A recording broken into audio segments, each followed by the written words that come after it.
Boa tarde a todos e a todas. É com enorme prazer que vos damos as boas-vindas a esta conversa integrada nas comemorações dos 45 anos da Oficina da Criança. Um projeto que ao longo de mais 4 décadas tem afirmado o brincar como o direito fundamental, um lugar de aprendizagem, de expressão e de participação das crianças na vida cultural e social.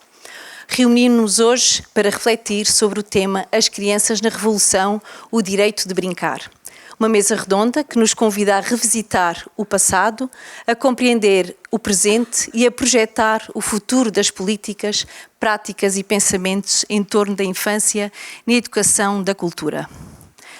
A sessão será moderada por Ana Bigote Vieira, a quem agradecemos a disponibilidade e o contributo.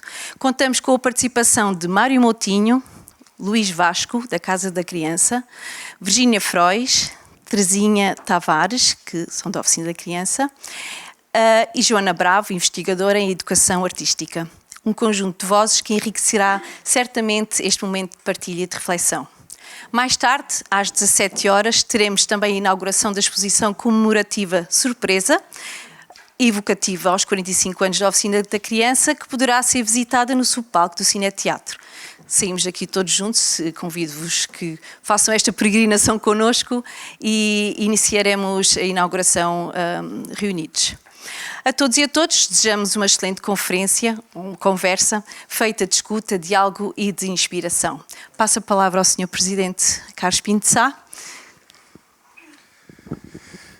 Muito boa tarde a todos. Antes de mais dizer que é um imenso prazer, até alguma emoção, poder estar aqui nos 45 anos da Oficina da Criança. Permitam-me que saúde o Sr. Vereador, a Sra. Vereadora, toda a equipa da Oficina da Criança, os nossos, como é que lhe hei de chamar? Não lhe queria chamar palestrantes, porque é um pouco exagerado, mas os nossos convidados para este debate. Permitam-me que faça algumas notas e reflexões que eventualmente até poderão depois servir para, digamos, conversar sobre a matéria, porque não gosto, sobretudo nestas ocasiões, de me limitar a dizer palavras de conveniência, digamos assim. Mas eu gostava de vos dizer que tive, antes da Revolução, antes de 1974, experiências muito, em alguns casos, chocantes com aquilo que eram as crianças da minha idade e da minha altura. A maior parte das crianças da minha altura não brincava aos 8 anos, aos 9 anos, aos 10 anos, porque começava a trabalhar aos 8 anos, 9 anos, 10 anos. A maior parte das crianças no campo, atrás dos rebanhos ou em trabalhos agrícolas. Não iam à escola, uma boa parte não sabia ler nem escrever. Aliás, quando se deu a Revolução em 1974, tínhamos em todo o Alentejo mais de 35% de dados oficiais analfabetos. Em termos práticos eram mais, porque depois tivemos um conjunto de pessoas que chamamos analfabetos funcionais, porque foram 1 ano ou 2 anos à escola e esqueceram, porque tinham começado a trabalhar de imediato. Recordo, por exemplo, que, por circunstâncias, não vale a pena agora aqui abordar, fiz uma boa parte da minha escola primária na Escola das Silveiras, uma escola rural na altura, onde a miséria era bastante mais sentida, ou pelo menos mais vista, do que era na então vila de Montemor. E recordo-me de uma colega que ia para a escola descalça, e que teve os seus primeiros sapatos exatamente na escola, quando lhe arranjámos os sapatos. Portanto, eu diria que antes do 25 de Abril, o direito a brincar não existia, para uma grande maioria das crianças. É claro que alguns tínhamos sorte, eu, enfim, fui um dos que tive alguma sorte, e brincávamos na rua, com o que havia, não havia brinquedos.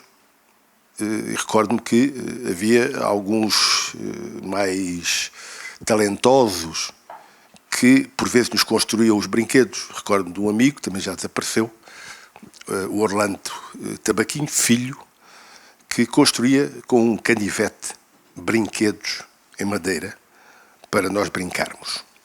E as nossas brincadeiras eram essencialmente na rua, com aqueles jogos tradicionais que tínhamos, o peão, o pinga, enfim, esse tipo de situações. O que quero dizer é que, verdadeiramente, antes do 25 de Abril, não havia direito das crianças brincarem. Aliás, as crianças não tinham direito a ser crianças.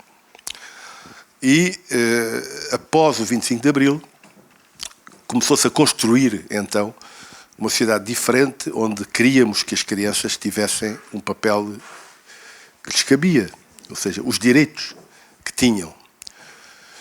E gostava de vos dizer que aqui em Montemor, no município, na altura, as câmaras, primeiro as câmaras que resultaram logo do pós-25 de Abril, as comissões administrativas primeiro, e depois as primeiras câmaras eleitas, tiveram sempre uma particular preocupação com as questões da cultura. E não era fácil. Não era fácil. Porque não havia água canalizada na maior parte do concelho. A cidade, uma parte do que é hoje a cidade, não tinha água canalizada, não tinha esgotos. Não havia iluminação, não havia... As carências eram imensas. E se eram imensas na vila, eram ainda maiores nas freguesias rurais, nas aldeias e nas vilas do concelho. E, portanto, o objetivo fundamental das populações era criar as condições mínimas para satisfazer as necessidades básicas. E era muito difícil argumentar que nós tínhamos que ter recursos para a cultura quando não tínhamos água em casa, ou quando não tínhamos saneamento, ou quando não tínhamos eletricidade. Mas nessas câmaras houve a capacidade para se perceber que a cultura era uma vertente fundamental para o desenvolvimento das pessoas e da cidadania. E, portanto, eu gostava de vos dizer que esse trabalho cultural que foi feito durante esse período foi um trabalho assumido como um projeto político de melhoria da sociedade para garantir que se construía uma sociedade onde houvesse direitos e onde a cultura tivesse um papel fundamental que deveria ter. E é muito nesse seguimento que apareceram em Montemor um conjunto de projetos inovadores à época. Permitam-me que recorde 2 ou 3 e, naturalmente, a Oficina da Criança. Por exemplo, em Montemor nasceu uma escola de ballet. Imaginem o que é, numa pequena vila do interior, ter uma escola de ballet. Quer dizer, algumas pessoas chamavam-nos doidos. Quem é que vai fazer ballet em Montemor?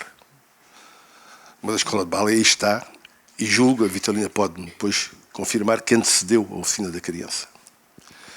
Tivemos em Montemor, se não a primeira, uma das primeiras bibliotecas municipais do país.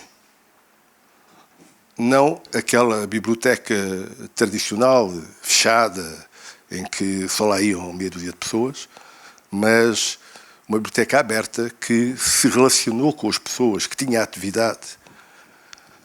E essa biblioteca marcou-nos a todos. E a Oficina da Criança? A Oficina da Criança nasce exatamente porque o primeiro presidente da Câmara em Montemor, o primeiro presidente da Câmara eleito, Pinto Ângelo, tinha essa noção também, e quando saiu deixou o recado de que havia um casal que tinha um projeto muito interessante. Já tinham andado por aí e se calhar Montemor era um bom sítio para os receber. E assim foi. A Câmara da altura teve essa capacidade de convidar o Vasco e a Virgínia para virem até Montemor e instalarem este projeto da Oficina da Criança. Foi também algo difícil. Não era aquela questão do planeamento, faz bem. Eu diria que não sou a melhor pessoa para contar isto, mas houve muito trabalho voluntário. Estava-me a recordar, muito obrigado.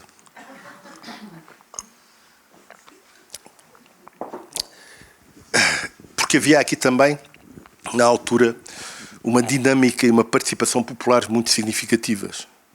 Havia, por exemplo, uma coisa que eram as comissões unitárias de mulheres, que deram uma participação e trabalho voluntário para a Oficina da Criança, para construir a primeira Oficina da Criança.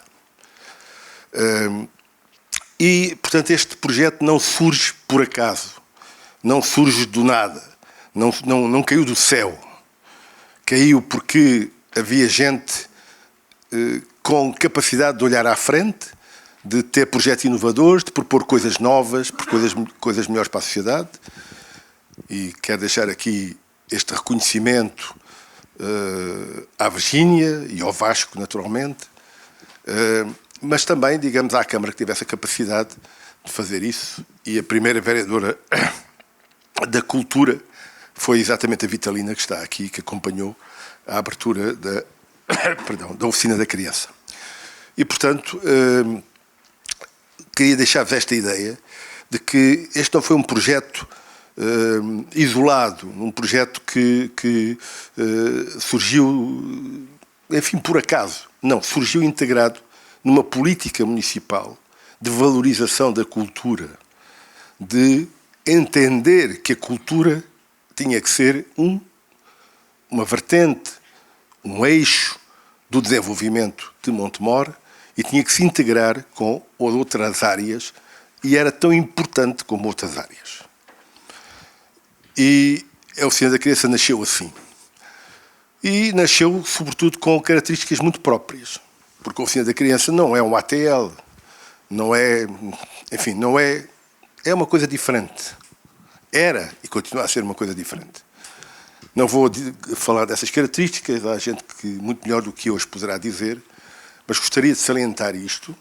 Este é um dos grandes projetos inovadores que Montemor teve a capacidade de lançar e que, de alguma maneira, até foi servindo de exemplo para outros sítios, umas vezes bem-sucedidos, outras vezes menos bem-sucedidos, diga-se a bom da verdade, mas é um projeto inovador. E esse projeto inovador, como outros que eu disse, que referi aqui, são algo que devemos, sobretudo neste ano de 2026, em que estamos a comemorar, ou vamos comemorar, os 50 anos da Constituição da República Portuguesa, a 2 de Abril, que gostaria de valorizar. É depois, nessa Constituição, que são inscritos um conjunto de direitos, um conjunto de avanços geracionais, sociais, que foram conquistados previamente à Constituição da República. Ou seja, a Constituição da República reflete aquilo que foi feito durante esses 2 anos de revolução intensa, naturalmente com coisas boas, coisas menos boas, mas sobretudo com coisas muito boas, e é essa Constituição que inscreve depois esses valores. E o direito a brincar da criança, os direitos das crianças estão lá inscritos.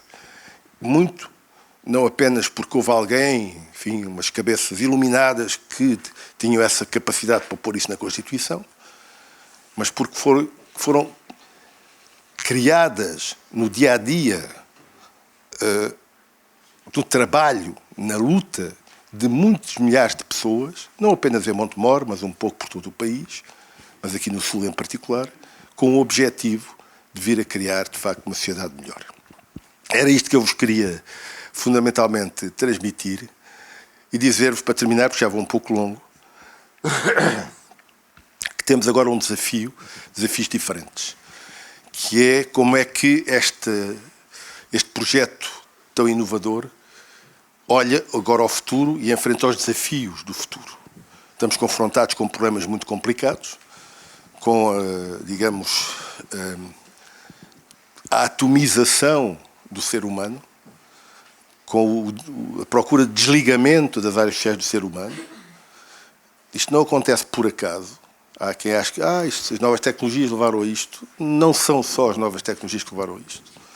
Nós continuamos a ter, digamos, forças sociais que querem que isto aconteça, que querem que a sociedade volte para trás, que querem que haja regressões, e estão a conseguir regressões sociais muito significativas. E, a meu ver, cabe-nos a nós olhar esta situação em que vivemos e perspectivar o que é que podemos fazer para o futuro. E uma das coisas que, obviamente, temos que continuar a garantir é que as crianças têm o direito a brincar e têm o direito a brincar, naturalmente, fora de casa, no espaço público, socializando, encontrando formas de estar com outras crianças. A sociedade é exatamente isso, ou deve ser isso. A capacidade de termos de nos relacionarmos uns com os outros e de, em conjunto, podermos encontrar soluções melhores do que aquelas que as gerações anteriores tiveram. Temos muito a aprender, portanto, temos muitas lições que podemos tirar daqui, mas, sobretudo, temos que olhar o futuro e pensar agora o que é que podemos fazer. O que é que podemos fazer para o futuro? Como é que podemos tirar as crianças dos telemóveis, dos computadores, da televisão e voltá-los a trazer uma boa parte deles a mexer,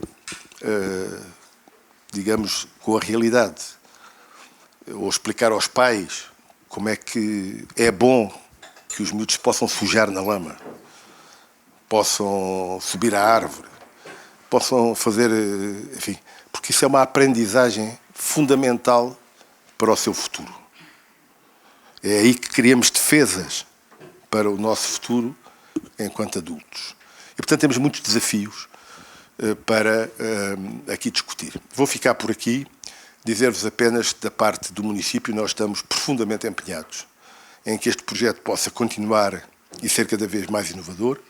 Vamos discutir com todos como é que podemos fazer evoluir positivamente o projeto, mas garantir naturalmente que a nossa Oficina da Criança vai continuar e será reforçado neste papel que queremos fundamental da cultura como um eixo estratégico do desenvolvimento de Montemor. Queria dar os parabéns à atual equipa da Oficina da Criança, mas queria também saudar todos aqueles que ao longo destes 45 anos fizeram a Oficina da Criança. Havia muitos nomes para citar, não vou citar os nomes para não me escapar, digamos, nenhum, mas queria deixar um abraço muito forte, pessoal, mas em particular de reconhecimento do município e da população de Montemor por este projeto que é único. Muito obrigado a todos. Bom, em primeiro lugar, muito obrigada a todos os presentes e este é um momento de comemoração, portanto, eu estou muito contente por de alguma forma...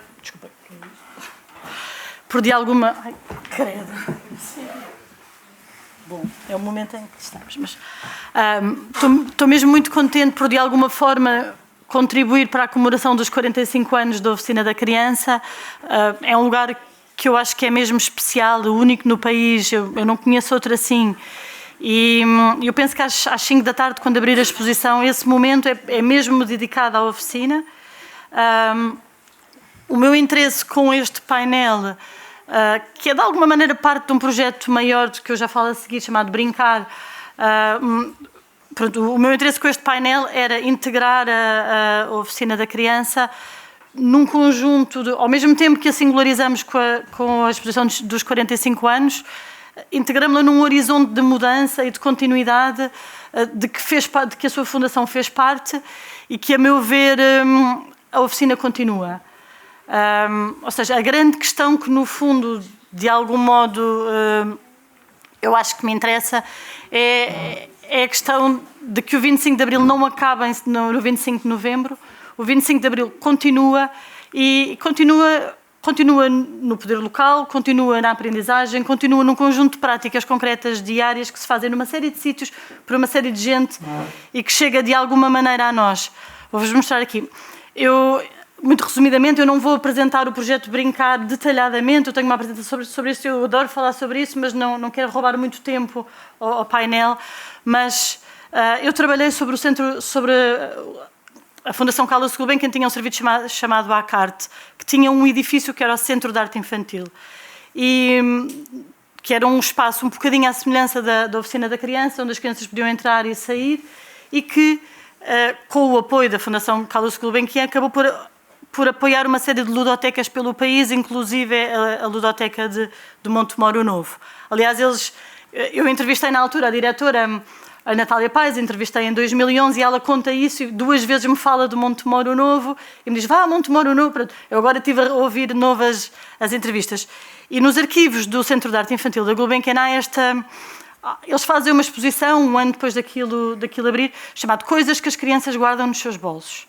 A Virginia já me ouviu falar sobre isso, mas é uma metáfora para falar sobre a minha relação com isto. Ou seja, os miúdos mostram o que têm nos seus bolsos e depois a Natália Pais até escreve um poema sobre isso. É quase tipo espécies de talismãs mágicos, pequenas coisas a que eles dão valor e que guardam consigo para os protegerem em momentos difíceis ou qualquer coisa.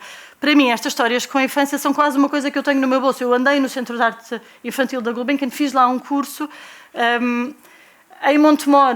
Montemor sempre me interessou também pela Oficina da Criança, ou seja, para mim esta relação, poder ajudar a fazer esta exposição é também de alguma maneira devolver qualquer coisa a uma terra de que gosto muito e para a qual passei a vir mais, primeiro desde 2013 e depois agora desde a pandemia, porque tenho uma filha pequena, portanto, de alguma maneira tenho essa relação com isso, e uma das razões também do Montemor ser tão especial é, sem dúvida, a Oficina da Criança.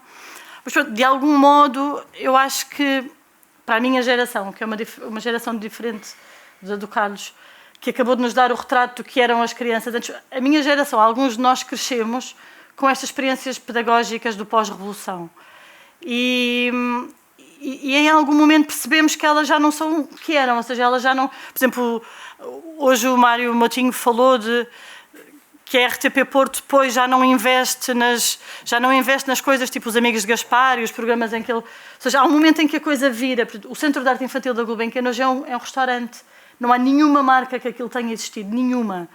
E pronto, de algum modo, eu acho que esta pesquisa sobre estes lugares que eu comecei a fazer um pouco... Porque noutros projetos que estava a trabalhar havia sempre coisas com crianças e nunca eram estudadas. Nomeadamente, o projeto em que eu trabalhei é um projeto pelo Centro de Estudos de Teatro, que era chamado Arquivar um Teatro, em que andámos a recolher experiências de teatro independente na Revolução. E reparámos que muitos dos grupos trabalhavam com crianças, mas o que ficava para a história do teatro eram só as peças importantes e os nomes mais importantes. E o trabalho com crianças raramente era tido em conta. Então comecei, assim, nos tempos livres, a colecionar estas histórias. E depois, como vários de nós, outros amigos, tínhamos filhos, que fizemos este tal projeto chamado Brincar, em que por um lado colecionávamos esta história, por outro lado tentávamos nós próprios fazer uns ateliês com miúdos, porque uma coisa que nos interessava nessas histórias muito rapidamente era o facto de brincar não ser destinado só aos especialistas em brincar, ou seja, qualquer pessoa pode... E também não haver uma separação entre idades, como hoje em dia há, não é? As crianças... Normalmente, nos serviços pedagógicos, há a atividade dos 3 aos 5, que não se cruza com a dos 7 aos 9. São quase segmentos do consumo separados, não é? E o que nós víamos nestas experiências dos anos 70 era esta mistura. Portanto, as crianças estão ali, nós brincamos com elas, nós fazemos alguma coisa com elas e nós mudamos. Os adultos mudamos ao fazer isso, não é? Temos de nos adaptar à linguagem das crianças e o mundo fica mais aberto e mais plural porque temos que encontrar maneiras de... Pronto. Então é mais ou menos isto, muito resumidamente. Isto são algumas dessas experiências, depois vão estar ali... Isto é Elvira Leite com os bairros a seguir ao Sal, no Porto. Isto é um filme do Fernando Lopes nos bairros Sal, em que aparecem repetidamente as crianças, mas nunca se trabalha especificamente sobre isso. Isto é uma exposição de uma artista plástica, Salete Tavares, que faz uma exposição chamada Brincar, justamente em 79. Pronto, e aqui temos o Centro de Animação Oficina da Criança. Pronto, com isto parei sucintamente esta explicação. Eu quero agradecer muitíssimo ao município de Montemor, em particular ao Carlos Pinto de Sá, ao Luís Ferreira, ao Ruben Costa e ao Carlos Olivença.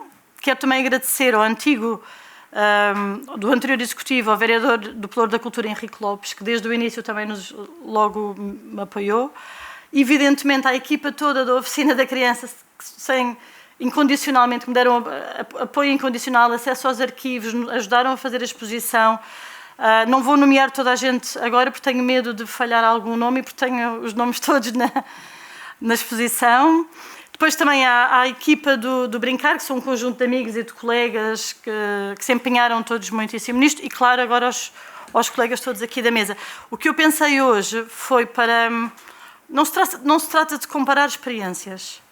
Trata-se de conhecer e depois de refletir em conjunto para hoje sobre a importância de conhecermos estas experiências. Eu acho que uma das minhas coisas é mesmo que as conheçamos, porque muitas destas experiências são totalmente desconhecidas. Estes arquivos são considerados, são super negligenciados, ou seja, privilegia-se sempre as coisas ditas importantes.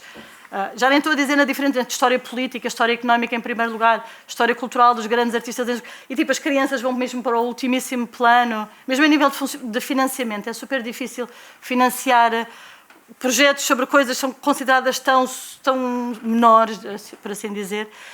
E porquê é que eu estou a dizer isto? E ou seja, não quero comparar experiências, quero que as conheçamos, porque elas nos falam de um país, lá está, um país muito pobre, não é? Muitas destas experiências acontecem em sítios onde há, em Lisboa, sobretudo, estou a pensar aqui no caso da Comuna, há grandes bairros da Lata, há grupos de crianças sem escolas, e temos também uma questão que é, eu decidi não me focar na questão da escolarização, porque essa é toda outra, ou seja, há uma série de infantários que vão sendo abertos, há uma série de reivindicações pelo direito à escola, mas começou-me a interessar, sobretudo, a educação não formal e o trabalho dos animadores, porque muitas vezes são pessoas que trabalham muito próximo das populações e que não têm esta necessidade só de ensinar a ler, ou só, portanto, que conseguem trabalhar com as capacidades expressivas da população e a população, à medida que vai aprendendo a expressar-se, consegue também, vai articulando as condições em que vive e vai. Isto vê-se em muitos dos trabalhos que se encontram nestes projetos. Os trabalhos das crianças muitas vezes falam de habitação, falam de saúde, falam de comida, mas isto acontece pela própria expressão dos miúdos. Por exemplo, há uma história do bando muito conhecida, que os miúdos fazem uma manifestação e o miúdo escreve abaixo as alfaces para a professora. E era porque havia uma prática de suborno à professora por parte dos agricultores ricos, e aquele miúdo consegue se expressar fazendo um cartaz e diz abaixo as alfaces para a professora. E percebe-se todo um sistema de ensino. Pronto. E, portanto, estou a trabalhar sobretudo a partir da educação não formal, mas é preciso também entender que durante o regime de Salazar e Caetano, o papel das mulheres, claro que no salazarismo tardio isto é diferente, a partir dos anos 50 isto é diferente, mas o papel das mulheres seria estar em casa com as crianças, logo não abrem jardins-escolas, não abrem jardins de infância, logo há um desinvestimento brutal em tudo isto. Pelo que, sobretudo a partir dos anos 60, quando a população feminina começa cada vez a trabalhar mais, há de facto magotes de crianças nas ruas um pouco por todo o país, e os artistas que vão fazer as campanhas de dinamização cultural, que vão conhecer as populações pelo país, vão se deparar com estas crianças nas ruas e vão inventar em conjunto com eles, ao mesmo tempo estão a ser traduzidos livros e práticas emancipadoras, portanto, livros que dão conta de novas formas pedagógicas não autoritárias e mais baseadas no ato de fazer e menos no de ensinar numa lógica autoritária. É tudo isto que vai em contra... Portanto, estas jovens pessoas que já leram estes livros vão ser mandadas ou vão para os campos fazer as campanhas de dinamização e vão perceber e vão conhecer estes contextos. Muitas vezes o que acontece a seguir ao 25 de novembro e depois mais tarde, quando adentramos os anos 80, é que há um fim abrupto de experiências como o SAL e algumas destas experiências encontram espaço, lugar e conseguem crescer no poder autárquico que, entretanto, estava a começar. Eu penso que é um pouco o caso aqui. E pronto, eu lembrei-me de trazer para este painel, eu sei que somos muitos, portanto, a experiência da Casa da Comuna, da Casa da Criança no Teatro da Comuna, ocupado, no Casarão Cor-de-Rosa, na Praça de Espanha, que é uma experiência sui generis. O João Mota já trabalhava com as crianças e o João Mota dá aulas na Escola de Educação pela Arte, que é uma escola de piloto experimental que existe há pouco tempo, que é muito importante também nesta história. O Luís vai depois falar-nos um pouco mais sobre isto. E lembrei-me também de trazer o Mário Motinho, com a experiência dos vários grupos no Porto, que depois vão desaguar nos programas que nós conhecemos bem, como os Amigos de Gaspar, Árvores dos Patafúrdios, O Tempo dos Afonsinhos, e, claro, a Oficina da Criança, portanto, 2 momentos da oficina, portanto, a Virgínia e a Terezinha Tavares, que eu acho que de algum modo, portanto, a minha ideia hoje é ir intercalando entre experiência noutro sítio, Montemor, experiência sem comparar, portanto, só para os assuntos aparecerem. Eu vou passar a palavra à Teresinha e depois ao Luís Vasco. E depois vamos... pronto. A Joana está a fazer um trabalho sobre... A Joana é da minha geração. E isso acho que é mesmo importante para esta conversa. A ideia é tentar que não fiquemos saudosistas, que não fiquemos nostálgicos, não fiquemos a desejar uma revolução que não tivemos, antes vejamos que esta revolução continua em nós e que de algum modo somos dela herdeiros e que de algum modo a temos connosco, é qualquer coisa neste género. E a Joana está a fazer um trabalho sobre a Oficina da Criança e a importância da Oficina da Criança, penso que para a comunidade de Montemor, para o país, a Joana o dirá melhor do que eu. E sobretudo é alguém que, como eu, se interessou que percebe a importância, como muitos de nós, mas que se interessou pela oficina e que quer falar sobre ela e pensar sobre ela. E penso que é isto. Portanto, vou dar a palavra à Teresinha. Então, boa tarde. Obrigada por estarem cá. Este grande grupo de pessoas interessadas na cultura. Eu vou começar... Eu vou ler, porque eu já estou fora do projeto da oficina há quase 15 anos e vou ler só a minha experiência desses 33 anos que trabalhei na Oficina da Criança. Montemor recebe a Oficina da Criança num projeto inovador de uma proposta feita pela Gina e pelo Vasco, apresentada à Câmara Municipal em 1980, com o objetivo de desenvolvimento sociocultural deste concelho. E numa época difícil de muitos conflitos internos, com falta de recursos, mas a sorte de encontrarmos pessoas que congregam esforços e vontades, e é assim que este projeto socioeducativo resiste pela paixão de todos aqueles que se identificaram com este projeto, que é a fonte inspiradora e criadora e inovadora. Parabéns para todas as equipas que mantêm vivo este projeto, e foram muitas. A primeira equipa que, com sua formação, adquiriram conhecimentos, enquadraram vários ateliês artísticos, orientados pela Virgínia, com muito afeto e que se dedicam às crianças, desenvolvendo os seus projetos numa filosofia do brincar. Aos vários autarcas que, ao longo destes 45 anos, acarinharam esta atividade, conscientes que o desenvolvimento de Montemor passava por aqui.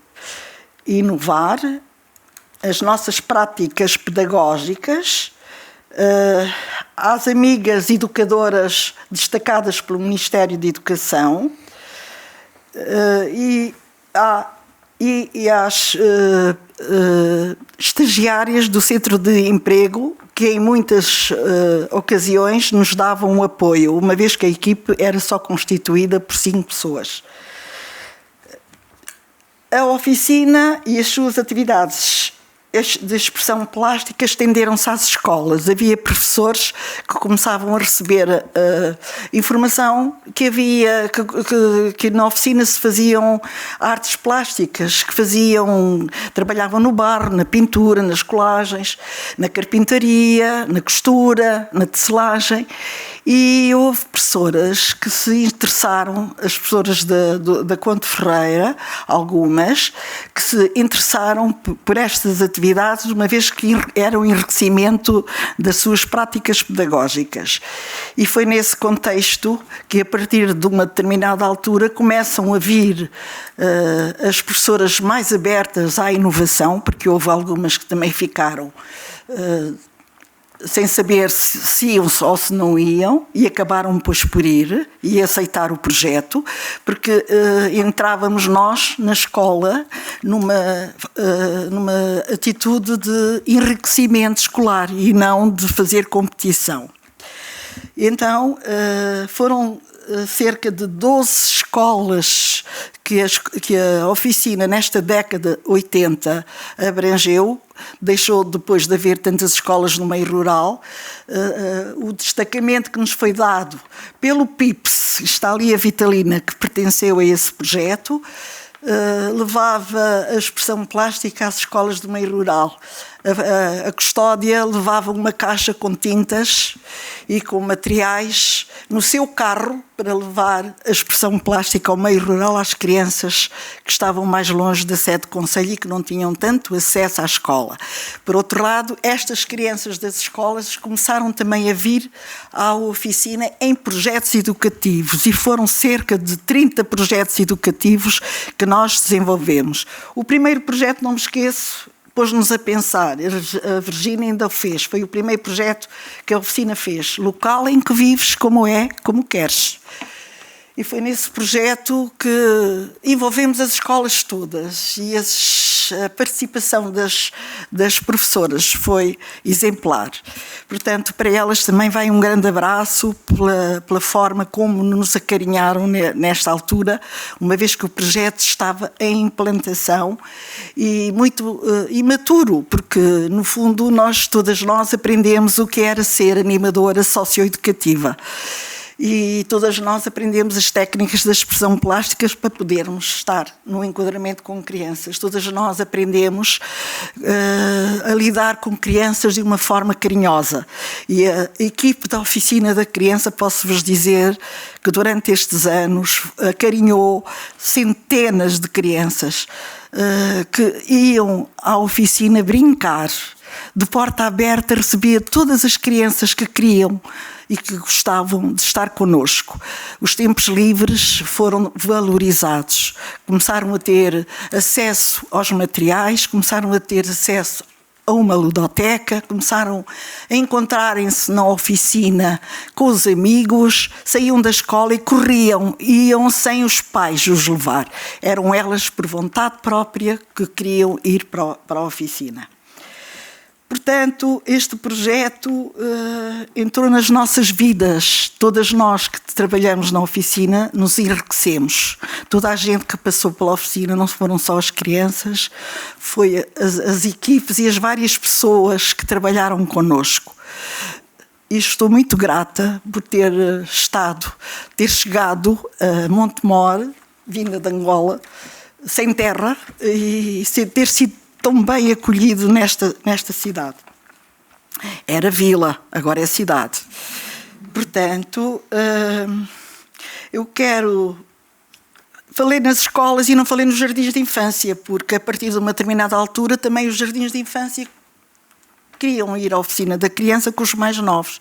Então também é na década 80 que nascem os primeiros jardins de infância em Montemor. Havia um jardim de infância com uma educadora. Primeiro foi com um jardim de infância e depois começam a aparecer os jardins de infância.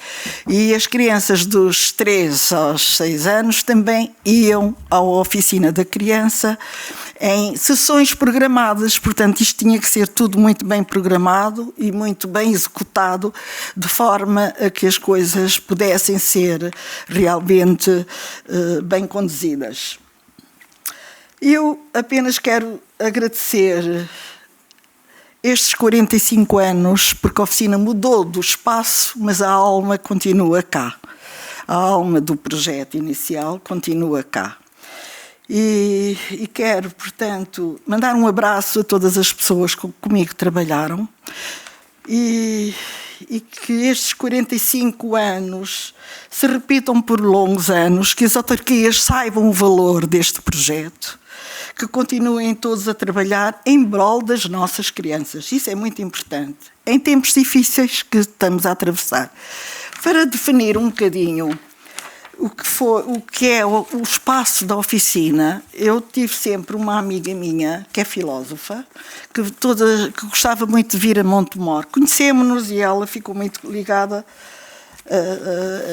de amizade comigo e acabou, pois, sempre que vinha a Montemor, passava lá às tardes e observava o trabalho das crianças. É Ana Luísa Janeiro. E ela no livro escreveu o que ela sentia sobre a oficina da criança, o que era para ela aquilo que ela observava. Então eu vou ler o que ela escreveu, eu pedi-lhe autorização. Nas caves da criatividade, sempre aberta, e a porta de entrada para mundos que algumas janelas interiores sugerem, mas também para as expectativas do imaginário, porque dentro os projetos traduzem a persistência entre o coração e a mão, em busca de momentos para o lúdico e para a reciclagem, onde a magia de uma intenção nova desaboca no novo ano, no novo uso. Nas caves da criatividade, o respeito por cada um, o olhar cúmplice das monitoras mantém um clima de responsabilidade à mistura de hábitos de trabalho e uma atmosfera permitida entre certos limites, só os necessários, enquanto os ritmos pessoais são privilegiados, sem constrangimentos de relógio ou classificação, sem normas rígidas ou avaliação, pela liberdade e a convivência ao lado do outro. Nas caves da criatividade, a criança e o jovem valem por si mesmo, porque recebem a atenção para o desejo no meio de tantos outros ritos estruturantes. Magusto, festa de Natal, colónias de férias, semana cultural, praias, feira da luz. Quando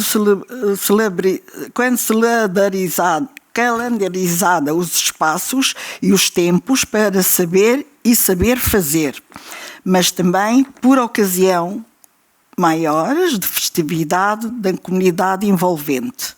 Nas caves da criatividade tudo parece natural, instintivo, espontâneo, é tão fácil, contudo, este ar fluido e delitoso só é possível porque há uma organização de fundo que batuta de dar sinais subtis na energia e delicadeza do invisível e uma equipe amadurecida, qual orquestra entusiasmada e afinada para que as coisas aconteçam com tanta serenidade, leveza e autenticidade, em espaços apetecíveis e afetivos. Nas caves da criatividade, entre o poder local e os agentes educativos, demonstra que é fazível uma cidadania alimentada destes pequenos, onde os tempos livres sirvam uma sociedade participativa,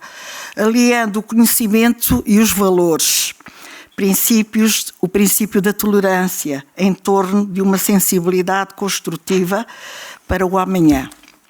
Nas caves da criatividade, entra-se por vontade própria, com vontade de modelar ou fazer cestaria, para pintar, ler, brincar às casinhas, jogar aos matraquilhos ou ainda no computador. No computador, sim, porque neste presente, entre o passado e o futuro, há lugar para o artesanato, como as novas tecnologias, sendo que aí passa a energia onde a cultura cresce, formas de viver que o adulto irá recordar. Pronto, é isto. Parabéns à oficina, parabéns ao novo espaço. Quem o construiu, construiu muito bem, está lindo. Montemor, eu tinha uma amiga que várias vezes vinha com os seus alunos de Lisboa e dizia-me: ó Teresinha, vinha ver todos os anos os projetos da oficina. E na cave do Cineteatro Curso Medo ela disse: olha, tu podes escrever aqui neste teto, isto é bom em qualquer parte do mundo. Ela chama-se... Sabes quem é? Pronto. Muito boa tarde a todos.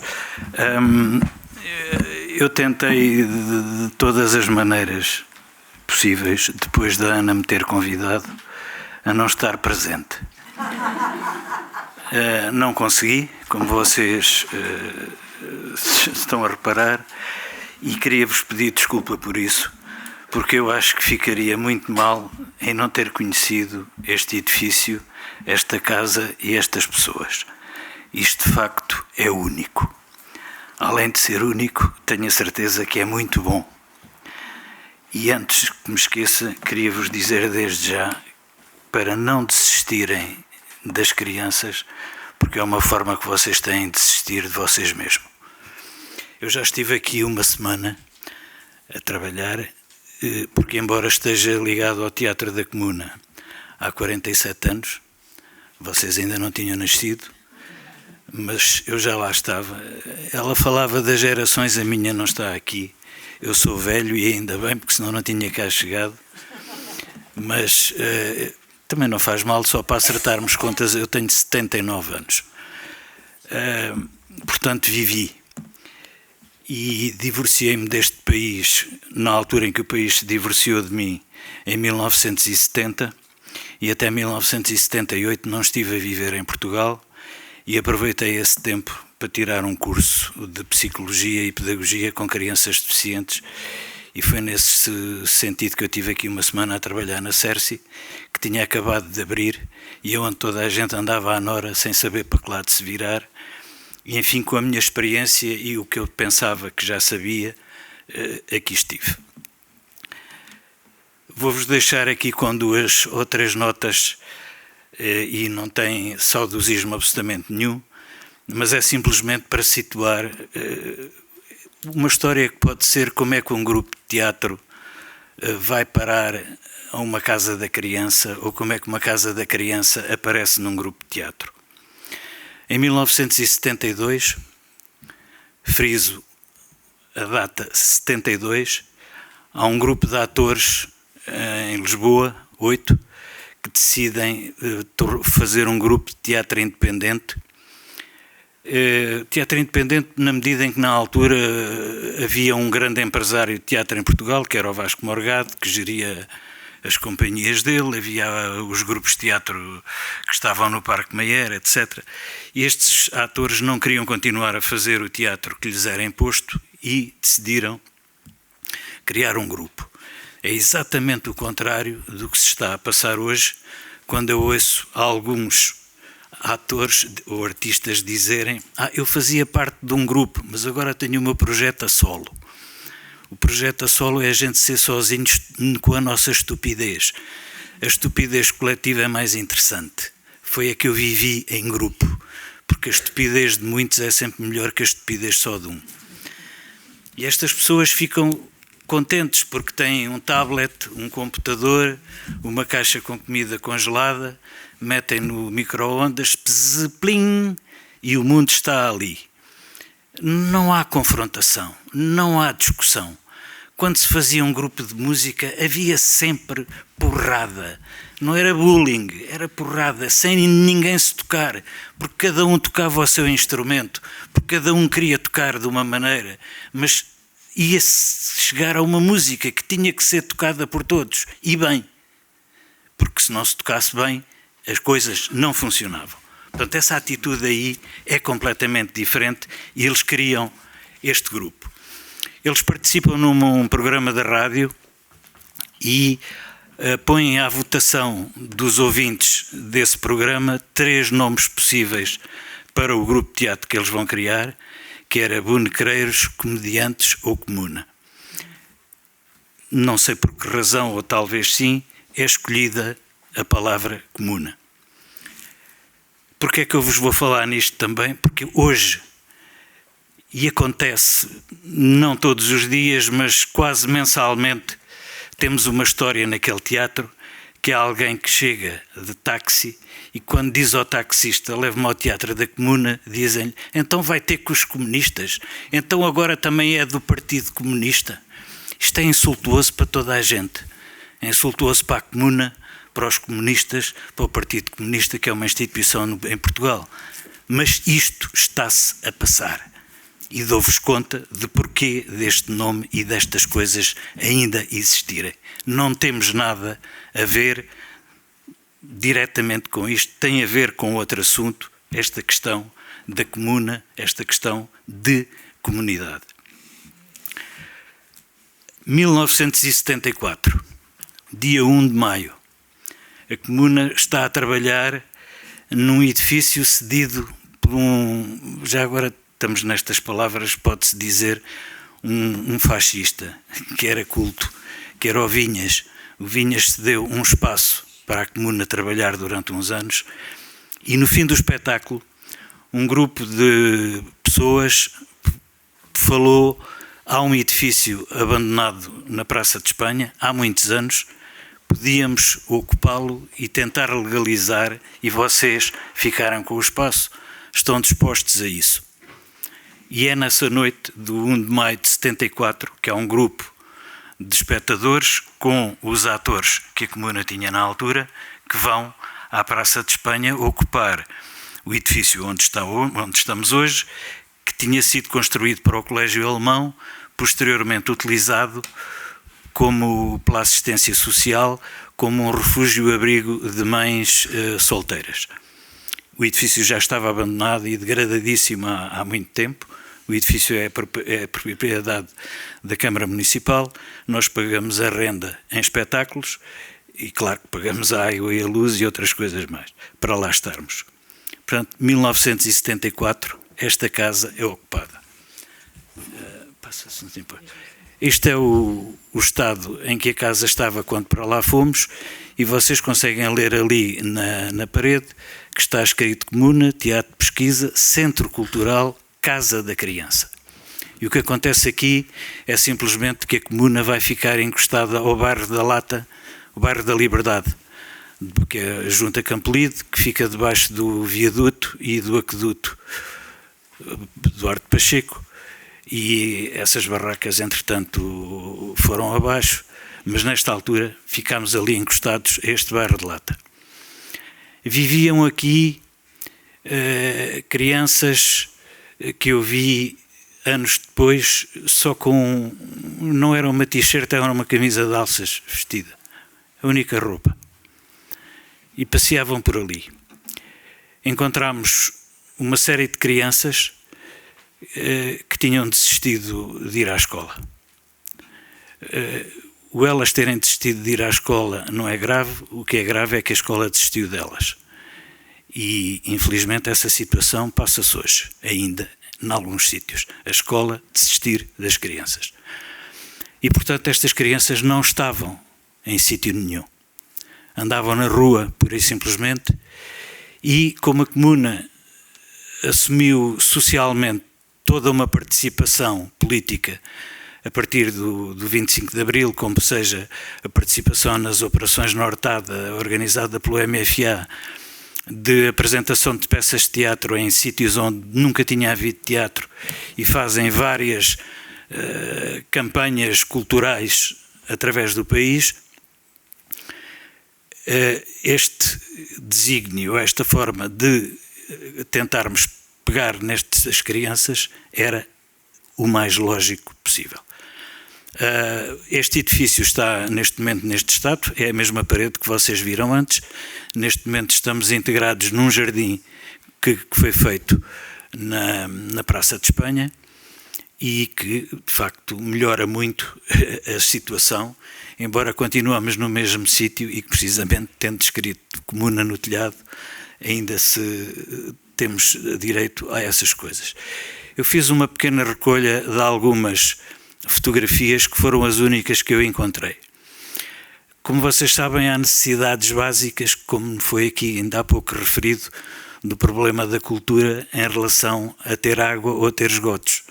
Era um dilema porque não tem solução na altura, sobretudo para quem o teria que solucionar e resolver perante uma população. E aqui a questão com estes meninos é que a questão não era a escola. E não se tratava de ir fazer escola quando elas já tinham recusado a escola. Portanto, não valia a pena recusarem outra escola.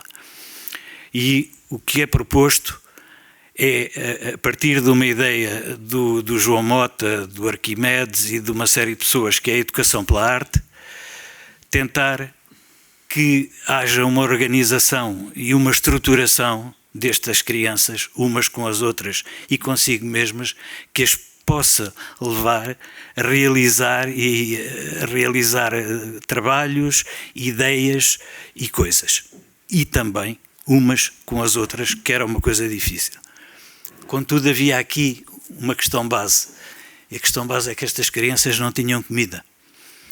não comiam. Os pais saíam de manhã, vinham à noite, e foi o primeiro ponto que nós conseguimos arranjar, foi que estes miúdos tivessem um pequeno almoço, um almoço e um lanche antes de se irem embora.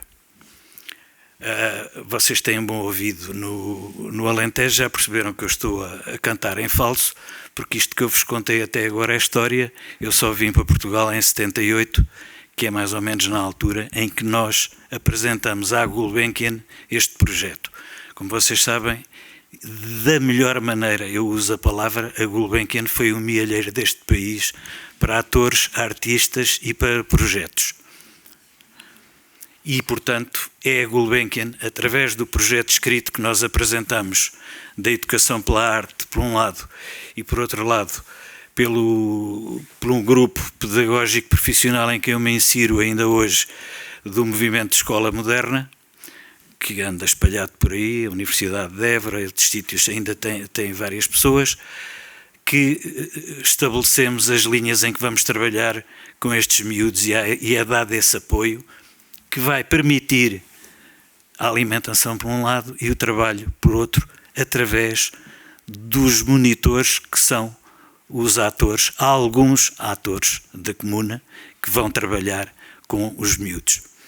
Estas crianças vivem em Campolide. Elas não sabem que a 300 metros está a Gulbenkian, que tem um museu. Não sabem o que é pintura. Muitas delas nem sequer sabiam onde era o Tejo, que havia barcos no Tejo, que havia uma ponte por cima desse rio e que era deslumbrante elas passarem essa ponte na primeira vez dentro de um autocarro. E discutir com elas se quando foi feita a ponte já lá estava a água ou se ao contrário era um problema filosófico com os meninos mais pequenos, quando a gente virava o bico ao prego. Sim. Portanto, eu fui buscar estas fotografias que são as únicas que temos e que são pinturas dos miúdos que mostram de alguma forma a organização que foi possível fazer-lhes chegar precisamente para que elas tivessem a estrutura da escola. Como vocês sabem, a escola é uma simbiose de duas instituições que são os conventos e os quartéis. Uns que dão a estrutura cultural e a outra a disciplina. Não é bom meter as duas no mixer porque não sai grande coisa, é melhor ser outra coisa, e aqui precisamente foi outra. A Ana referiu algumas coisas, mas esta questão da noção da educação pela arte e das coisas todas não podem estar desligadas, têm que estar juntas. É óbvio que à volta da comuna eram campos, plantavam-se hortas, neste momento plantaram prédios, ficaram mais altos e tiveram a vantagem de fazer desaparecer as hortas, ao passo que as hortas não fizeram desaparecer os prédios. E era muito engraçado porque nestas traseiras da comuna havia um quartel de polícia, dos polícias que viviam na província e faziam serviço em Lisboa, e eles tinham as suas hortas nestes campos e, portanto, havia um poço com água que nós utilizávamos também para fazer as regras e destes trabalhos que são. Nós temos aqui aquelas coisas que hoje em dia quase é preciso pedir autorização, que é para subir às árvores e saber saltar de uma árvore para o chão sem nos aleijarmos nem partir nenhum braço. A destreza física das crianças hoje é deplorável no primeiro ciclo.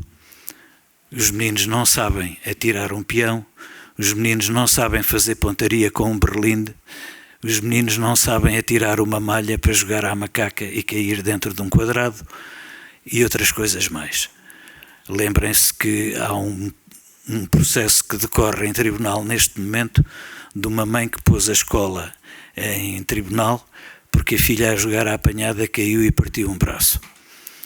E a proposta dela é que seja proibido de jogar à apanhada na escola. Estamos neste pé, senhoras e senhores. Cuidado. Portanto, aqui temos alguns equipamentos que nós herdámos do Colégio Alemão, que são estas estruturas em ferro, como vocês veem, os meninos dominavam isto lindamente, não tivemos nunca nenhum acidente. Eles sabem fazer estas coisas, nós é que já não somos capazes, e ainda bem. Deixo-nos no fim com este cartaz, que é um dos mais bonitos que eu considero da Comuna, dos primeiros espetáculos, que se chamava Fogo. E é simplesmente para vos ler os 2 primeiros versos, que diz: estamos vivos, nada nos detém. Desejo-vos uma boa continuação em todo este trabalho. Conseguem ouvir-me? Bom, então agradeço-te por me teres convidado aqui para este grupo excepcional de pessoas. Eu fiquei um bocadinho espantada e a pensar, oh meu Deus, o que é que eu posso aqui acrescentar a este trabalho tão rico e tão inovador, ainda que com 45 anos de existência continua a ser a primeira palavra a vir à cabeça, não é? Um projeto inovador que continua inovador e que parece que acontece num sítio isolado lá e que não é nada. Estamos em Montemor, quer dizer... Então eu ouvi falar da Oficina da Criança já há algum tempo, porque vim para Montemor porque tive amigos cá já há 20 anos e toda a gente que eu fui conhecendo, havia aqui em Montemor, havia sempre um tema comum, que era a Oficina da Criança, não é? Então toda a gente tinha frequentado a Oficina da Criança, ou conhecia, ou tinha familiares, então era sempre assim um tema transversal, algo que unia sempre esta comunidade. E fui pensando, ficou sempre aqui, qualquer coisa um dia tenho que tentar entender. E então comecei por perceber, e tive uma pessoa muito próxima que, com 2 filhos pequeninos, numa altura da vida em que quis mudar de sítio e encontrar uma nova terra para se fixar, fez uma lista, fez um levantamento de sítios em Portugal e com uma coluna dos pós e dos contras, e escolheu Montemor, e a escolha dela aconteceu por causa da Oficina da Criança, pronto. E foi assim... Para ela foi clara, não, eu quero criar os meus filhos numa terra onde haja um projeto assim. E isto já foi há uns 10 anos, e a minha curiosidade começou a desenvolver-se, até que decidi frequentar este ano. Eu sou de outra área, eu trabalho em cinema, não na parte criativa, mas na parte de produção, mas decidi, depois de ser mãe, a frequentar um mestrado de Educação Artística, porque acredito profundamente que é o que nos pode salvar enquanto humanidade, são as artes e a educação pela arte. E ao mesmo tempo também decidi, não, eu quero que a minha filha cresça neste território. Então estamos a tentar, já temos um bocadinho de terra, temos uma tenda, já não falta tudo. Espero que ela consiga vir para cá antes de fazer 18 anos, vamos ver. E então pensei, claro, o tema da minha tese vai ser, não podia ser outro, a Oficina da Criança. E fiquei muito espantada quando começo a fazer um estudo, umas primeiras leituras do estado da arte, não é? Do que é que se publicou sobre a Oficina da Criança, e de repente vi que não publicou-se muito pouco.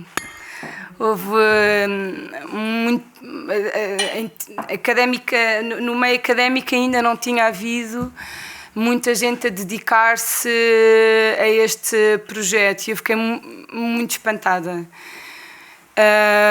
Mas bom, então estou ainda num percurso muito inicial da minha investigação, e obviamente a primeira pessoa que eu pedi para conversar foi a Virgínia, e que está a ser, que foi assim a minha força, pronto, eu pensar como é que eu vou.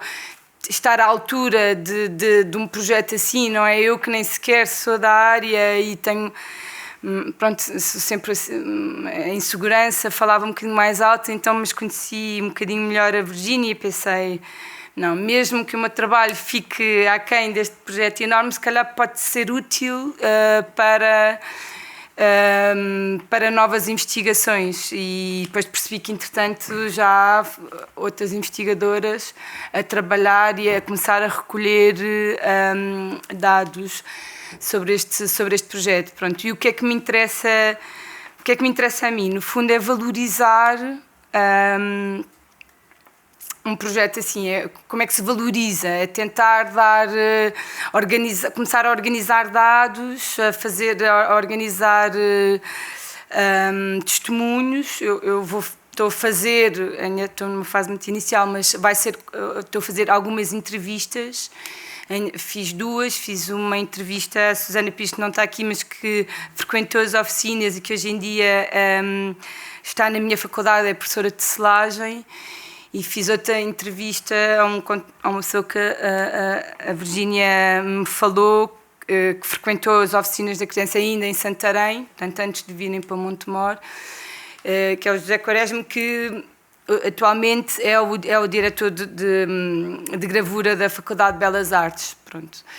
E o meu objetivo é, no fundo, criar não vou dizer uma espécie de documentário, mas sim um vídeo, um documental com essas entrevistas e trabalhar os dados, porque para mim interessa muito saber o que é que um projeto assim faz por um território e a ligação à comunidade e esta ideia de que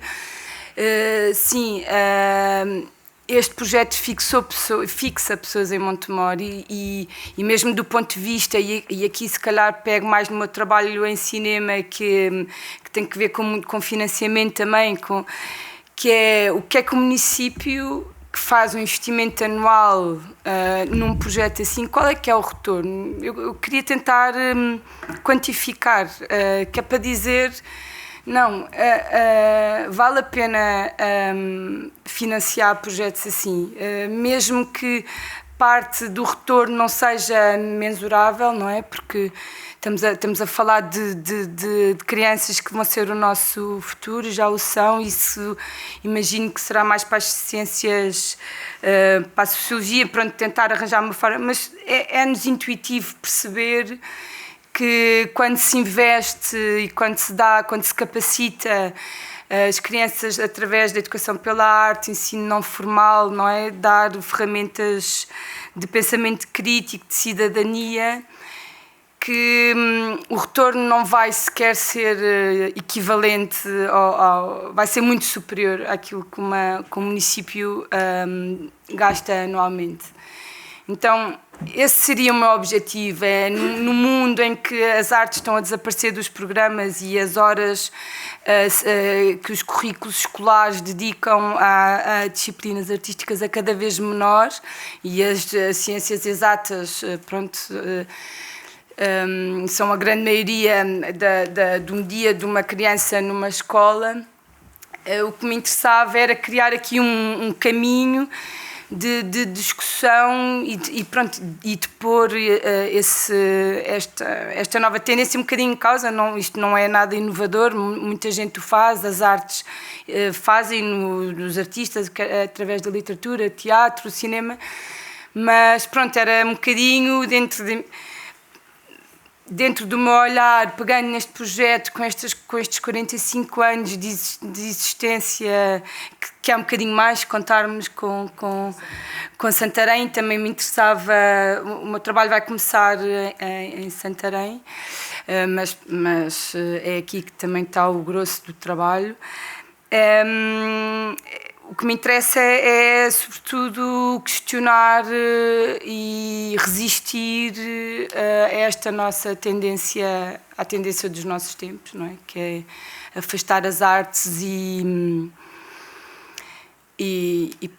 sim, afastar as artes. Então, é muito rico para mim estar aqui a ouvir assim, estas diferentes experiências, mas que vão dar justamente ao ponto que eu acho fundamental, que é o que é que estruturas assim e o que é que, quando se pega nas crianças e decide-se valorizá-las, e o que a Ana estava a dizer é muito verdade, que é tudo que... Há um desinvestimento que é contraproducente, não é? Que estamos a formar cidadãos, portanto isto devia ser de facto o nosso foco, não é? Nas crianças que estão aí, que vão ser... que nos vão seguir e que vão eventualmente conseguir fazer alguma coisa, ou pelo menos pensar sobre o mundo e questioná-lo. Então, pronto, o meu trabalho será este. Espero estar à altura, sinceramente. Mas, no fundo, se der a conhecer um bocadinho mais e se conseguir deixar um registro para depois quem o quiser ler e quem o quiser dar continuidade, e acho que tenho o meu objetivo cumprido.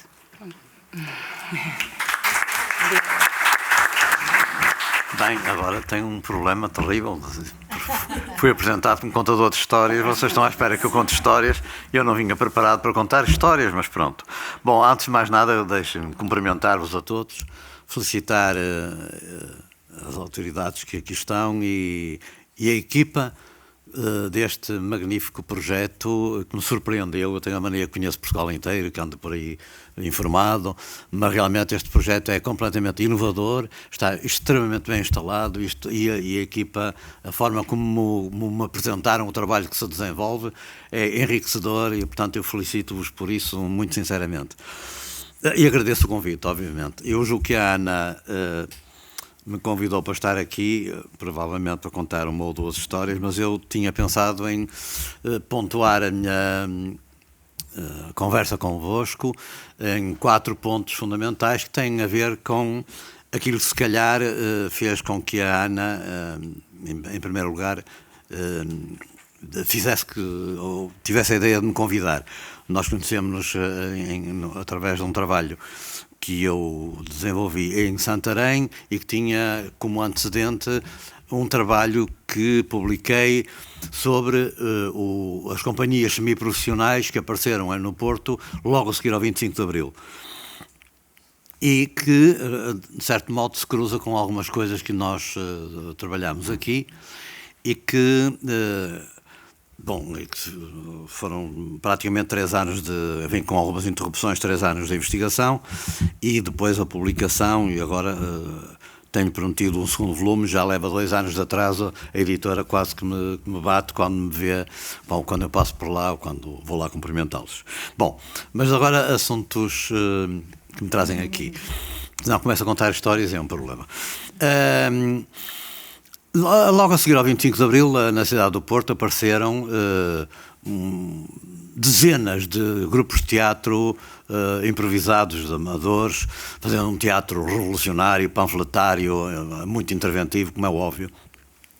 E apareceram em tudo que era sítio. Apareceram nas associações que já existiam, faziam até algumas faziam um teatro mais formal, mais, enfim, aquilo que nós vulgarmente chamamos teatro amador, pondo entre aspas a palavra amador, e, portanto, e normalmente conduzidos por gente muito mais nova do que eram as direções e os grupos dessas associações. Um conjunto de coletividades que... com algumas exceções, tipo os Modestos, o Flor de Infesta, a Aurora da Liberdade, que eram grupos que já estavam a experimentar, trazer encenadores novos e experimentar novas dramaturgias, eram ainda dirigidos por gente que tinha já alguma idade e que, portanto, estava ainda agarrada a formas de fazer teatro muito tradicional. Esses grupos apareceram nessas coletividades, mas apareceram também nas comissões de trabalhadores, apareceram nos bairros, nas comissões de moradores, nos grupos de estudantes, nas escolas, nas garagens, em tudo que era lado. Bom, um tempo depois... enfim, durante todo o que isto foi... não houve tempo para mais nada, tínhamos que fazer o que estávamos a fazer, porque achávamos que a Frente Cultural era uma frente tão importante como qualquer outra, e portanto estávamos a fazer esse trabalho. Com o 25 de novembro achámos que não devíamos parar, não é? Isabel Alves Costa dizia que fundou um dos grupos, o Roda Viva, com gente que ainda hoje está no teatro, o Chico Beja, que fundou hoje Maio no Porto, e o João Branco, a Isabel Alves Costa, a mãe do João Branco, e foi companheira do José Mário Branco, ela dizia que formámos um grupo que tínhamos estado tão empenhados no processo revolucionário que não podíamos ficar desencantados com o processo que o 25 de novembro nos conduziu, e portanto temos que manter-nos ativos. Esses grupos tiveram depois uma segunda fase, portanto esses grupos foram desaparecendo pelas circunstâncias várias, foram desaparecendo, mas ficaram um conjunto de grupos, uns 12, 15, com significado, que começaram a ser a base dos grupos semiprofissionais do Porto. E esses grupos semiprofissionais tiveram histórias muito importantes no Teatro do Porto, no que viria a ser o teatro na cidade do Porto, e alguns deles deram uma particular atenção ao teatro para a infância e a juventude.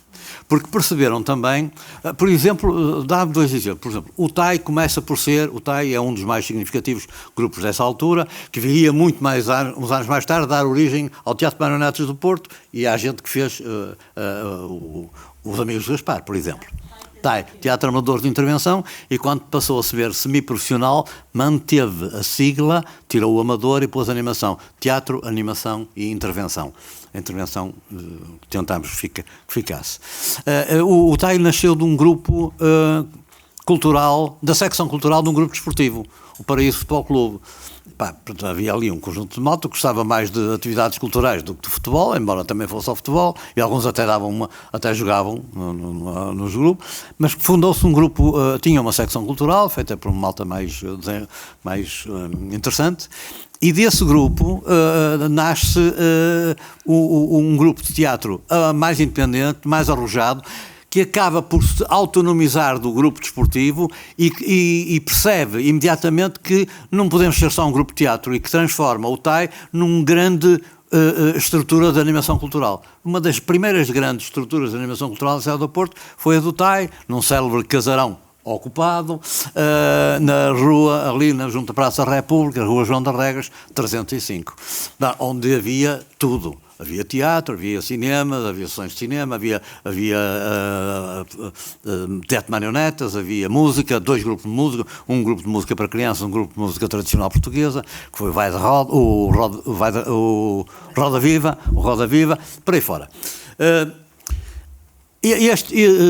O TAI é um exemplo. Outro exemplo é o Faúlha. O Faúlha era a Vila Nova de Gaia, na zona da Afurada, uma zona pescatória, portanto, de gente muito popular, com miúdos também com baixa escolaridade, etc. E esse grupo começou antes do 25 de Abril, já agora é uma história curiosa, pediste-me histórias. O grupo nasce antes do 25 de Abril. E era um grupo de malta de esquerda, obviamente, e que queria fazer reuniões para debate político do que estava a acontecer. Debates revolucionários e não sei o quê. Mas eles, para se juntarem na associação, como é que a gente vai dizer? Vamos dizer que fazemos teatro. E então inventaram um grupo de teatro para fazer trabalho político. E a verdade é que depois vem o 25 de Abril, eles mantiveram o grupo de teatro. E a primeira peça que eles fazem depois de 25 de Abril escrita pelo Antero Afonso, escreveu uma peça chamada A Bola de Trapos. E a Bola de Trapos era um conflito entre uns miúdos, tinha uma bola de trapos, a bola saltava para o quintal do vizinho, não sei o quê, e havia o menino rico, tinha uma bola de borracha, evidente, tinha uma bola fantástica, e não detestava que a bola de trapos caísse em cima, não sei o quê. E vem o pai do menino rico, quer dizer, a parte final era resolvida pelos miúdos. Como é que vamos fazer? O que é que vocês acham? Não sei o quê. Um bocadinho tipo teatro do oprimido, teatro fórum, assim, na linha dos princípios, digamos assim, do Boal, do Francisco Boal, do Boal. E o que acontece é que numa dessas representações, o pai do menino rico, que era um ator, que por acaso até é um militante de esquerda ainda hoje, o Lacerda, entra, faz menino rico, diz, vamos pôr ordem nisto, não pode ser nada que é. Os miúdos ali da zona pescatória viram só o homem e dão-lhe um arreal de porrada, coitado do ator, pronto. Enfim, portanto, isto estava a funcionar. Mas voltando ao nosso caso, estes grupos que vieram deste movimento inicial que vos falei, dos grupos nascidos 25 de Abril, ficaram poucos. E eles, o primeiro objetivo deles foi fazer formação, porque nenhum deles era ator, não é? Quer dizer, havia malta que vinha da arquitetura, era a maior parte de estudantes, muitos médicos, muitos estudantes de medicina, que é uma coisa inacreditável. Acho que hoje não conseguiríamos encontrar malta assim na medicina tão interessante como naquela altura, mas havia muita...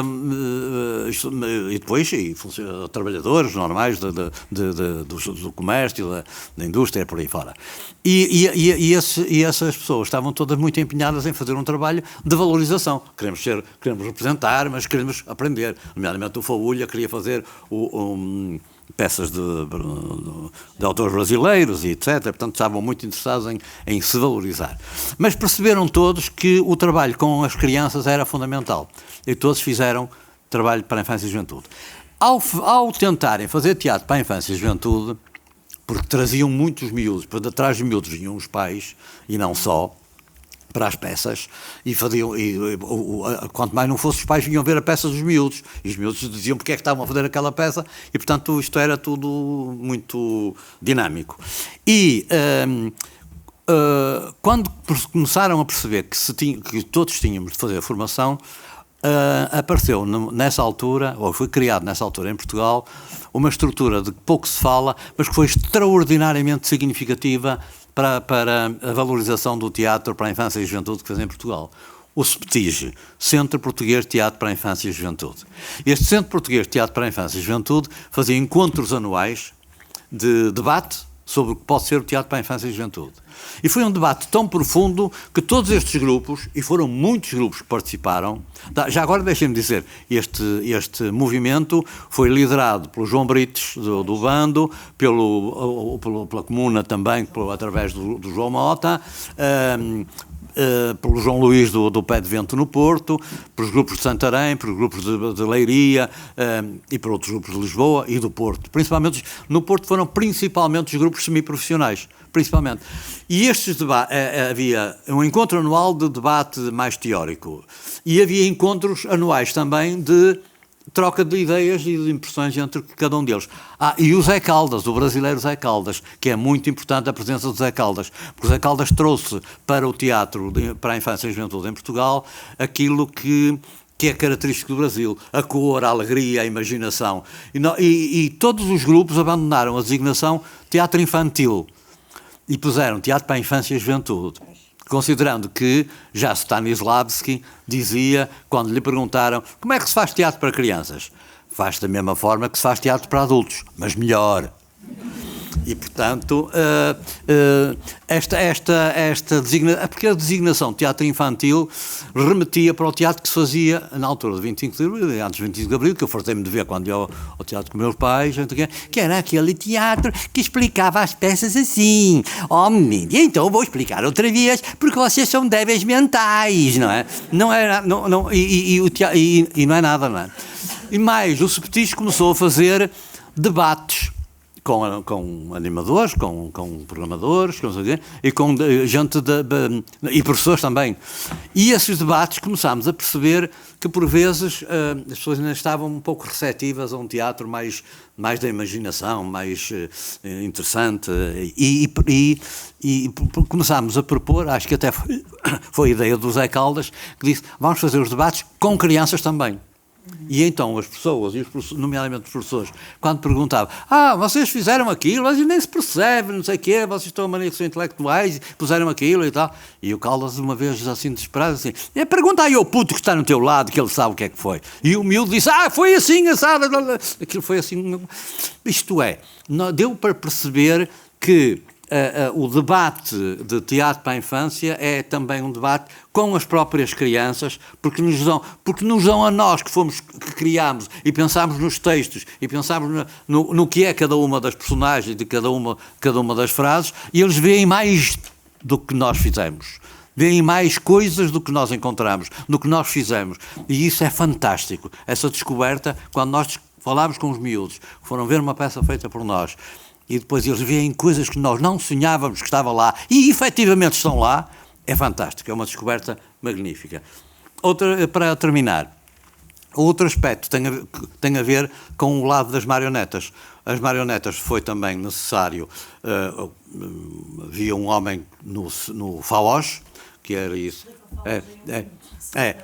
Havia um homem no FAOS, Fundo de Apoio aos Organismos Juvenis, que, como vocês sabem, foi uma reciclagem da Universidade Portuguesa logo a seguir ao 25 de Abril, e com um projeto que não tinha nada a ver com a Universidade Portuguesa, diferente.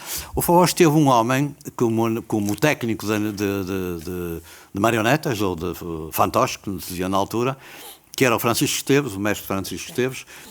Não sei se algum de vocês ouviu falar dele ou o conheceu, o mestre Francisco Esteves, que correu o país inteiro falando do teatro de marionetas, principalmente de marioneta tradicional portuguesa, a marioneta de luva, não é? Cabeça, mão, não, e no Porto, o João Paulo Ceará Cardoso, que na altura estava no Teatro Universitário do Porto, e que depois foi para o TEG, Teatro Experimental de Gaia, um dos tais grupos independentes, e depois eu fui buscá-lo, assim, tipo, sei lá, presidente de um clube desportivo, vou buscar aquele que é bom jogador. Então, fui buscá-lo ao TEG e levei-o para o meu grupo, e com o apoio do FABOJ, nós corremos o país inteiro para fazer o levantamento de tudo que era formas animadas tradicionais em Portugal. A principal foi o Dom Roberto. O mestre Dias ensinou ao João Paulo, nomeadamente a técnica da palheta, foi o Dom Roberto, mas não foi só isso, foi o boneco bailarino de Estremoz, foi o boneco bailarino e tamborileiro do Nordeste Transmontano, foi a marioneta La Planchette, foi todas as formas de teatro e formas animadas que havia em Portugal. E o João Paulo entrevistava os senhores, os que já eram vivos, um deles até já estava cego, e falávamos e entrevistava, e eu filmava tudo que era, e a Ana fotografava e escrevia, pronto, e fizeste esse levantamento todo. Esse levantamento, infelizmente, já agora vos digo, o FAOJ que era porque nós tivemos licença sem vencimento durante muito tempo, durante 2 meses ou à volta disso, para fazer este trabalho a nível nacional, e foi pago pelo FAOJ este trabalho. Portanto, o material de audiovisual era propriedade do FAOJ, ficou lá. Foi destruído quando o FAOJ passou para o Instituto da Juventude. Tudo destruído. O que é que está aqui a fazer? Isto é tralha, isto está fora. E foi para o lixo. Pronto, mas agora falando de outras coisas sérias.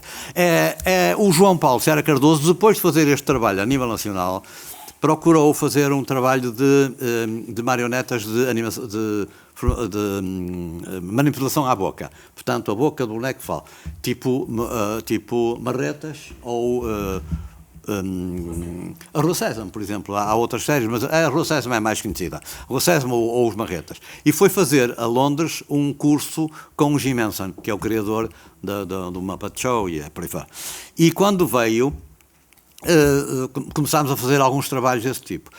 As marionetas, o grupo TAI, que era o que trabalhava melhor as marionetas, e o Teatro de Água Acesa de Matosinhos, que era exclusivamente marionetas, 2 grupos semiprofissionais. Eram semiprofissionais porquê? Porque eram quase todos amadores, mas contratávamos alguns profissionais, ou um encenador, ou um construtor de marionetas, ou outra coisa. Portanto, tínhamos, além ainda que o grosso fosse profissional, semiprofissionais ou amadores, havia alguns profissionais contratados. E havia outros que eram contratados a tempo parcial. Pronto. De qualquer forma, nessa altura, quer os elementos do TAI, quer o Água Acesa de Matosinhos, eram muitas vezes contactados pela RTP para irmos ao programa da manhã, às 10, ou como é que se chama, o programa da manhã. Íamos lá de vez em quando, fazíamos uma coisinha a propósito de e começámos a trabalhar muito exaustivamente a marioneta sem maquilhagem, sem cara, isto é, a marioneta toda branca, isto é, uma bola branca numa luva branca. E tudo tem que ser feito com o gesto, com o movimento e contar as histórias só com música, com sons, e trabalhámos muito isso. Os tipos da RTP acharam aquilo, vocês são geniais, fantástico. E um dia fomos fazer a gala dos 25 anos da RTP Porto, ou coisa do género. E fomos fazer um espetáculo no Coliseu, onde levámos um texto muito crítico e muito engraçado à comunicação social, já naquela altura.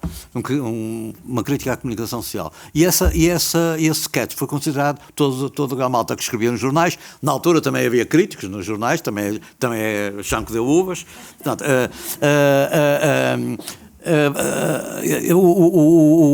os jornalistas começaram a dizer o momento alto foi as marionetas, não tem que... Pronto, vamos contratar estes rapazes. Nós éramos uns rapazes na altura, não é? Vamos contratar estes rapazes para fazerem aqui uma coisinha mais... E fomos contratados para fazer a primeira série, que foi uma aprendizagem para todos nós.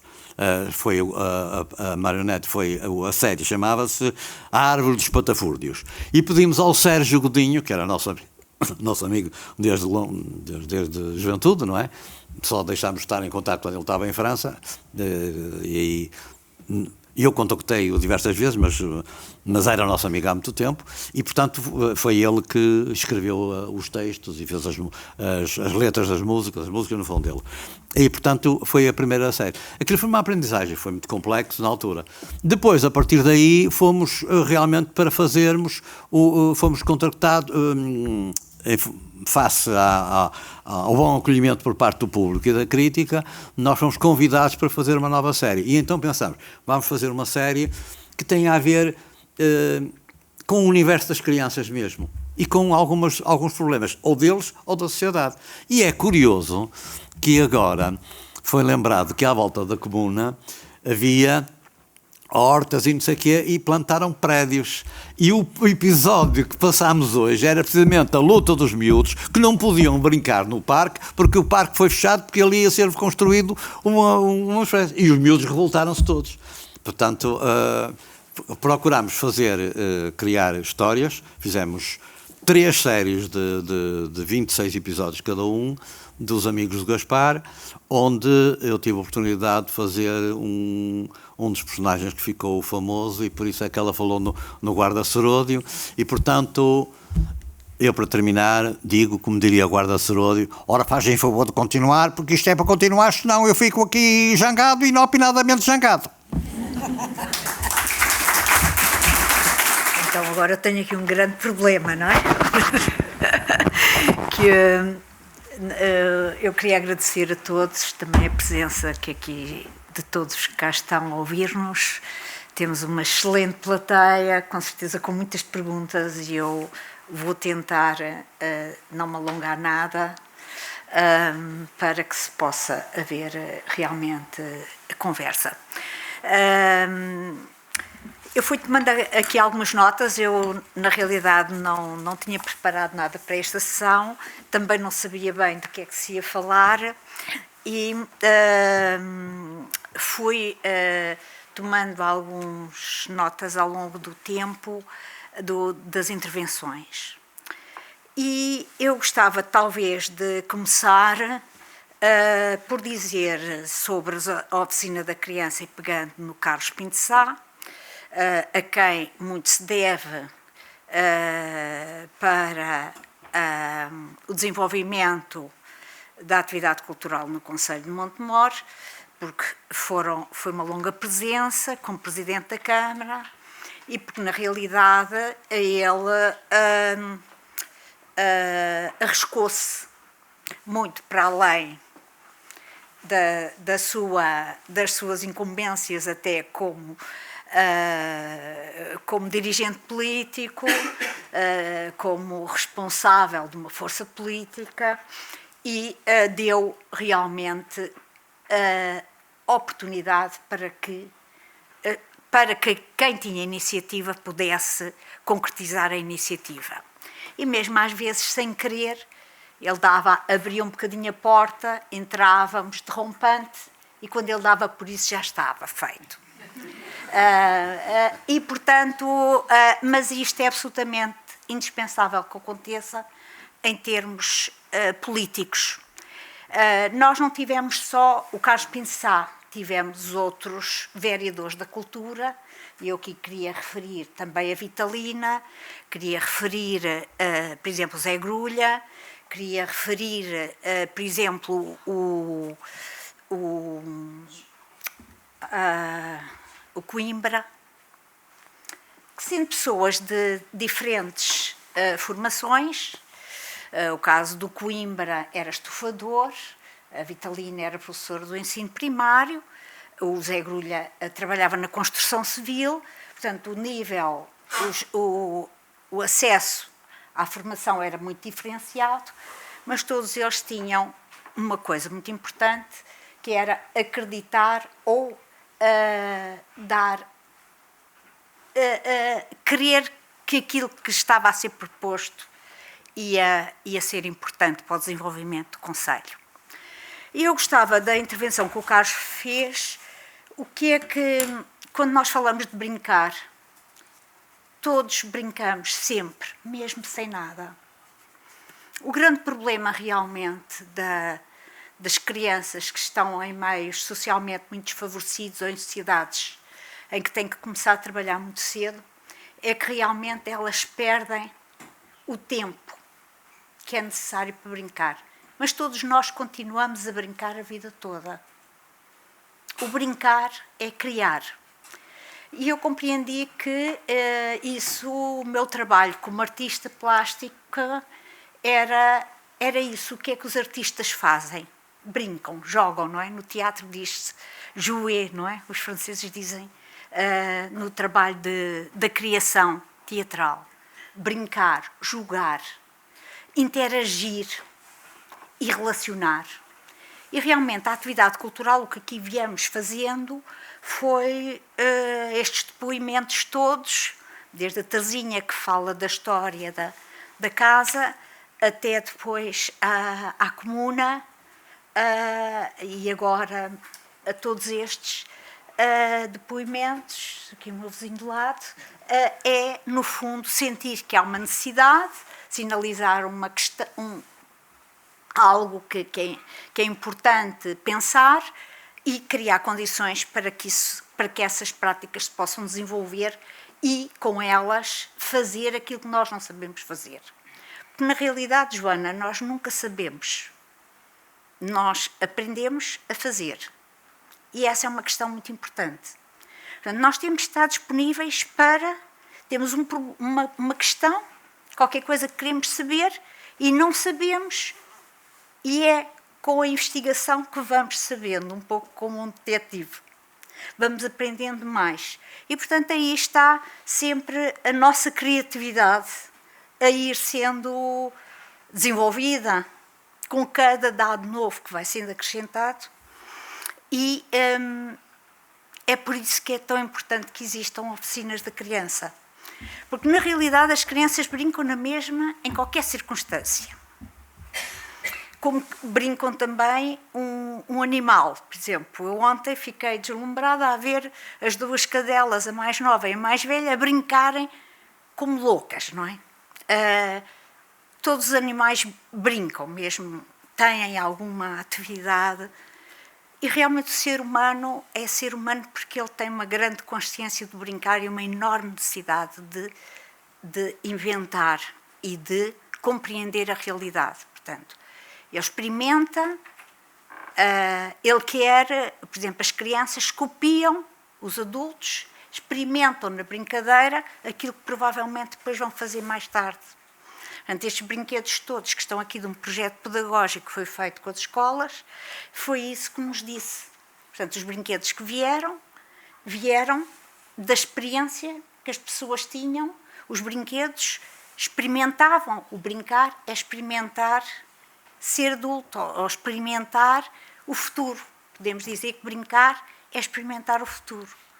Pronto, e por isso a criação numa autarquia, em qualquer lugar, de espaços que potenciem o desenvolvimento da criatividade, criem condições de escuta das pessoas que estão para tornar possível, têm os meios, há o espaço, há a pessoa que propicia os pincéis, as tintas, dá o papel, por exemplo, no caso da expressão plástica, não precisamos fazer muito mais, nós não precisamos de ensinar muitas coisas.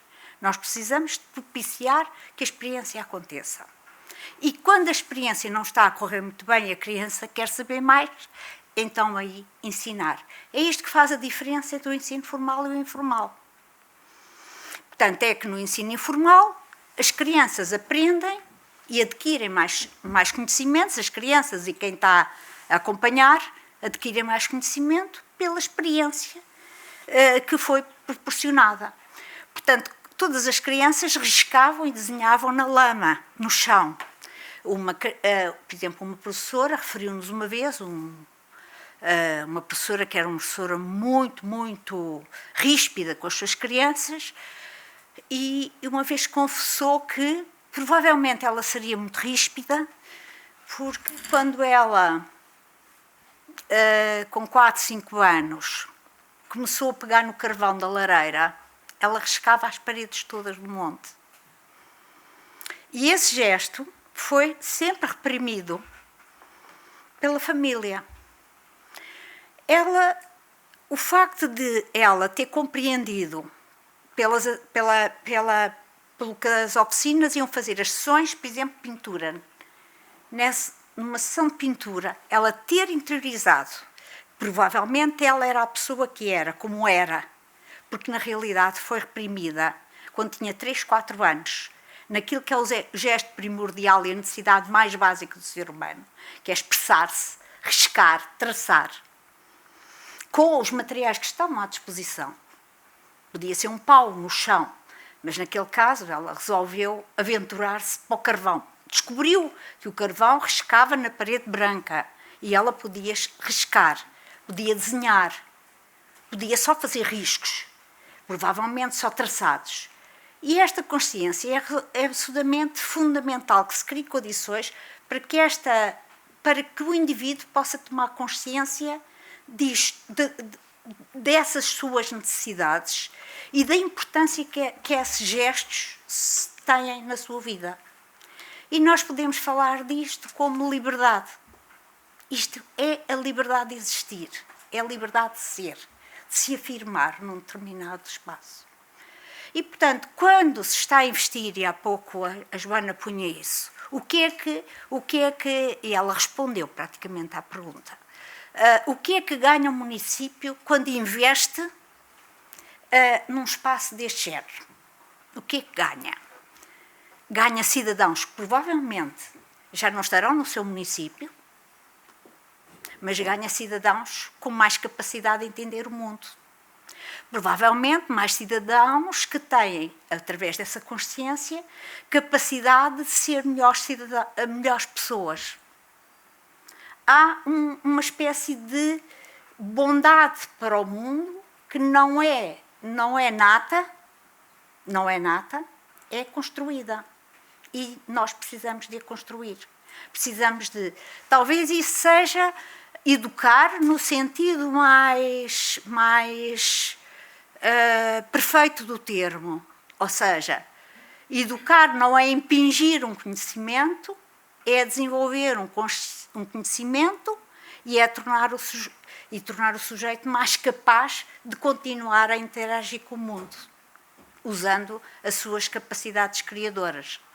E é por isso que, na realidade, a cultura é tão importante. E é por isso que, num determinado momento,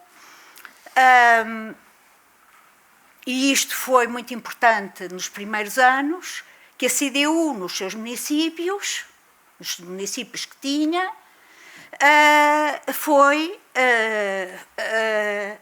apostou nas bibliotecas, em espaços deste género, espaços de trabalho com crianças, melhorar as condições nas escolas. Portanto, porque isso é melhorar a cultura de base e a capacidade do indivíduo interagir. É evidente que isso não foi só da CDU, mas a CDU teve essa clareza logo muito cedo nos municípios que tinha. Por isso este município avançou. A cidade de Montemor é uma cidade muito fechada, uma cidade muito machista, uma cidade que tinha muitas dificuldades. Aqui, do ponto de vista político, também não foi fácil, mas nós tivemos pessoas muito importantes para nos ajudar. E eu nomeio aqui o Rogério Ribeiro, por exemplo.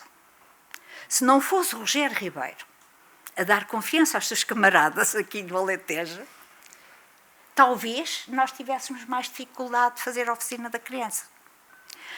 Portanto, porque é preciso que alguém diga, sim, avancem com isso, camaradas, porque isso vai ser muito importante para o nosso trabalho. E, portanto, nós tivemos portanto, criou-se aqui também o espaço da Galeria Municipal e, portanto, depois todas as associações que vieram. Lembro-me também do caso do Rui Horta, com o centro com o Espaço do Tempo. Não foi o Rui Horta que descobriu Montemor, não. Foi o Presidente da Câmara que descobriu o Rui Horta, numa entrevista. E lhe disse, ok, quer instalar-se? Ok, nós temos aqui um sítio. Está em ruínas? Não está em ruínas, mas vamos tentar que ele fique bem. Não é? E a Câmara investiu tudo para que o Espaço do Tempo acontecesse. O mesmo aconteceu com as oficinas de convento, que eram instituições outras que não da Câmara, mas que foi fundamental haver abertura política e discernimento de capacidade para que as coisas acontecessem. Estou a falar aqui neste caso, mas também noutros lugares, não sendo da mesma força política, aconteceram coisas parecidas, aberturas. E essas aberturas fizeram-se porque as pessoas tinham uma consciência cultural e conhecimento que permitiu que as iniciativas de alguns cidadãos fossem para a frente. Eu fiquei muito sensibilizada com os dois a falarem de como é que nasce a comuna e como é que nasce o projeto com as crianças e todo este processo agora com o teatro, não é? E quando falamos dos grupos, das relações que se estabelecem, estamos sempre a falar do grande prazer de trabalharmos uns com os outros e do grande prazer de aprendermos juntos, de fazermos juntos aquilo que nós consideramos que, às vezes ainda não sabemos o que é, mas nós queremos fazer juntos. Achei curioso que o bairro da Lata se chamava o bairro da Liberdade, porque será pela liberdade de não ir à escola, pela liberdade, lhe era dado isso, portanto, essa liberdade de dizer não, ou porque era rejeitado. Foram questões muito importantes que aqui foram lançadas para a nossa reflexão. Mas eu gostava agora de vos dar a palavra para eu apontei muitas coisas e agora não sou capaz de fazer melhor síntese que esta conversa, do que isto que disse agora.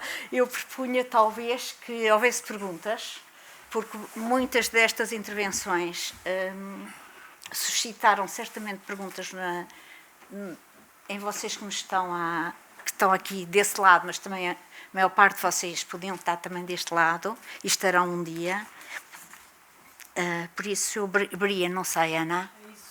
Eu também queria agradecer ao trabalho que se está a fazer agora de investigação. É muito interessante que na universidade comecem a aparecer agora estudos nesta área. E nós aqui temos 3 pessoas, não é? Carla também. Não sei, está ali. Portanto, é muito importante, no tempo que nós estamos a viver agora, que haja uma reflexão sobre o que foi feito.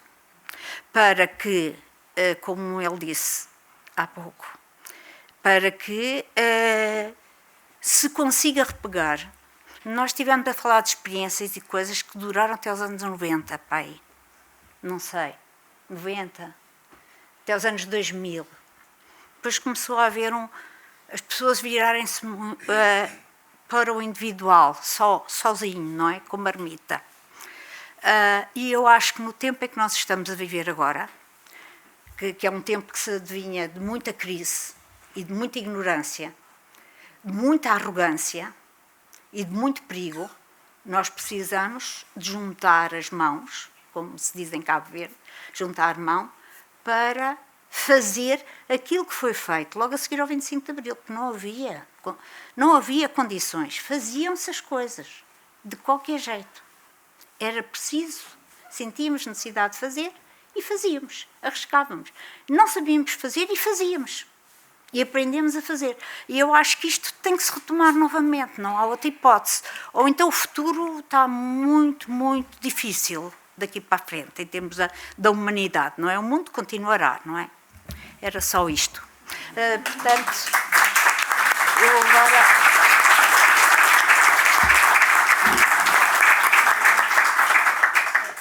Muito obrigada, Virgínia. Eu acho que abrimos já para conversa, para perguntas.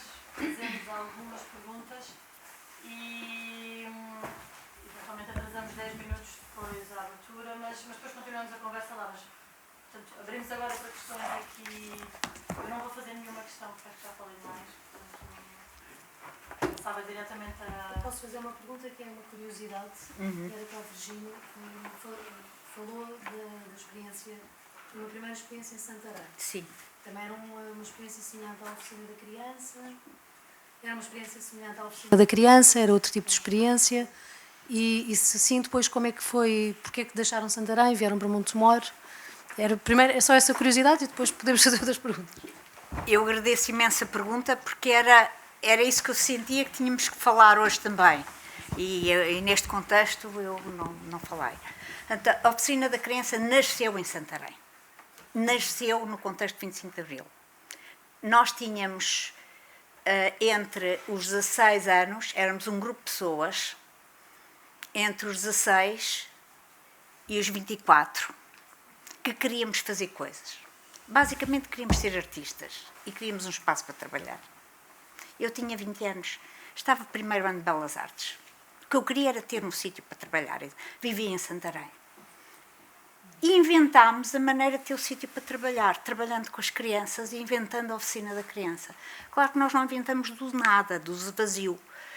Quando falámos do FAOS, e quando falámos de todo o movimento que se faz nessa primeira década a seguir ao 25 de Abril, a 75, podemos dizer que aí, esses primeiros 5 anos, lançaram-se as bases do trabalho cultural e da animação cultural. Nasceram imensos grupos de teatro. O que foi aqui exemplificado, o prazer das pessoas, o grupo desportivo, que aparecia um grupo de teatro. As pessoas, no final de contas, estavam lá por causa do grupo de futebol, mas elas queriam fazer teatro. E, portanto, isto aconteceu por todo o país. Um grupo, numa cooperativa, fazia o seu grupo cultural.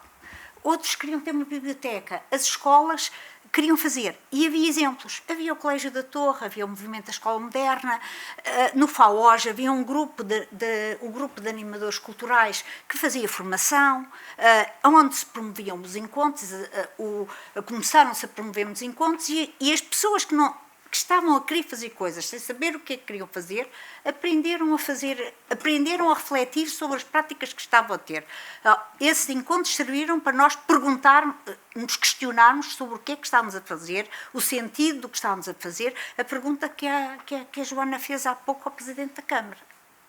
O que é que isto... portanto, questões deste tipo. E, portanto, foi isso que fez com que... Portanto, a Oficina da Criança nasce em Santarém. Nós vimos para Montemor, porque, na realidade, na Câmara de Santarém, o Presidente da Câmara, na altura, estava o MDP-CDE, foi importantíssimo. O pai do Mário Viegas, Dr. Viegas, que era farmacêutico, que era vereador, e outras pessoas, o Tropa, várias pessoas, artistas plásticos, etc., gente ligada ao teatro. E nos primeiros anos, a Câmara percebia a importância da criação da Oficina da Criança. A oficina nasceu num pavilhão da Câmara porque era o único espaço que estava disponível. Era o pavilhão da Feira do Ribatejo dos Estados Unidos. Os Estados Unidos deixaram de vir à Feira do Ribatejo durante 2 anos. Então o espaço não tinha ninguém, era em frente à Casa do Campino. E calhava bem, na Feira do Ribatejo, haver também atividades com crianças. Isso começou a acontecer pela primeira vez. E nós fomos agarrar isso. A Oficina da Criança nasce de um grupo de jovens apoiado pelo Fundo de Apoio aos, juvenis, aos organismos juvenis, não, penso eu, para apoiar. Eles diziam, nós temos um problema, apoiar atividades com crianças, não dá. Eu depois sei que eles apoiavam o grupo de jovens, apoiavam quem estava a fazer a oficina da criança. E, portanto, as coisas vão nascendo assim, e depois nós saímos de lá, porque, entretanto, muda a Câmara, e o presidente da Câmara de então, que era um bancário, nunca percebeu o que é que era o nosso trabalho. E nós ficámos sem o pavilhão dos Estados Unidos, depois ficámos sem o pavilhão um outro pavilhão que nos foi dado, e depois deram-nos uns barracões que eram para ser 3, eram só 2, e, portanto, nós deixámos de ter condições de existir lá. E depois também houve mudanças no país, não é? Portanto, estamos a falar dos anos 80, da chegada aos anos 80. Quando o Carlos Pinto Sá fala que nós aparecemos porque o filho do presidente da Comissão Administrativa, Carlos Pinto Ângelo, o filho era Carlos Pinto Ângelo, vivia em Santarém, o filho dele estava na Oficina da Criança de Santarém, e a Oficina da Criança, quando se transformou em associação, a Câmara cortou o financiamento. Não cortou o financiamento, cortou o espaço. Deixámos de ter condições para trabalhar. Então, ele propõe ao pai dele, ao Ernesto Pinto Ângelo, que estava de saída, não é? Ia haver eleições, tinha havido eleições, a Vitalina estava para ser a vereadora e ela ficou com a incumbência de aceitar aquele casal, de lhe dar casa e espaço para trabalhar. Eles precisavam de um animador cultural, não tinha saído, e acharam interessante o trabalho com as crianças. Portanto, foi assim, numa casa destes, eu nem sabia bem onde é que era Montemor, que nós viemos de Santarém, eu chorando baberranho, quando vi, porque, na realidade, o projeto deixou de ser viável ao fim daquele tempo todo. Portanto, ainda conseguimos criar o Centro Cultural de Santarém, que ainda existe, mas é isso, nasceu lá numa altura de grande efervescência cultural na cidade de Santarém, e de acreditarem que aquilo era importante e que deviam dar apoio, incentivar. E, portanto, aqui foi o que nós tivemos. Tivemos espaço, casa para habitar, lugar para criar filhos e condições para trabalhar. E a Câmara assumiu como sua a oficina. Portanto, deu emprego às pessoas. As pessoas saíram de um... Portanto, nós fizemos, há pouco do teatro, havia um grupo, o Grupo Unitário de Mulheres, que era liderado, esta é uma história muito bonita, que era liderado por uma senhora que era a Irmelinda, que era costureira. Ela escrevia as peças de teatro. Ela dizia, eu sento à máquina de costura e escrevo as peças. O grupo fazia as peças que ela escrevia quando se sentava à máquina de costura. E é desse grupo, que era um grupo com muitas pessoas, que saem os primeiros voluntários, a maior parte deles, para a Oficina da Criança funcionar. Portanto, a oficina abre ao fim de 6 meses de formação com o grupo de pessoas que apareceu, que eram 18 ou 19, e que queriam ver se eram capazes de trabalhar com crianças. Quando a oficina abre, começa a haver um regime de voluntariado, portanto, uma escala de serviço. Umas vêm 3 horas, outros vêm 5 horas, o outro vem não sei o quê. A oficina da criança abre com voluntários. Só, naquela altura, só eu é que era que tinha emprego garantido pela Câmara. Ao fim de 6 meses, a Câmara contrata as 5 pessoas que tinham aguentado e que queriam mesmo desenvolver aquele trabalho com as crianças. Então, a Oficina da Criança nasce. Não havia ninguém qualificado. Esse grupo, umas pessoas tinham a 4ª classe, outras tinham o 2º ano, não tinham... Eram de várias idades diferentes. Era um grupo muito heterogéneo. Depois, ao longo do tempo, as pessoas foram fazendo o resto que lhe faltava da escola secundária. foram fazendo formação superior, foram crescendo com o projeto. Mas, portanto, pensar que não se faz porque não há artistas plásticos para fazerem, não há educadores de infância para fazerem, não se pode. Não, faz-se com quem há, basta que haja alguém que consiga começar e todos juntos conseguimos aprender para fazer com os miúdos, e aprende-se depois muito com as crianças, com o grupo, como no teatro, aqui foram faladas dessas experiências, não é?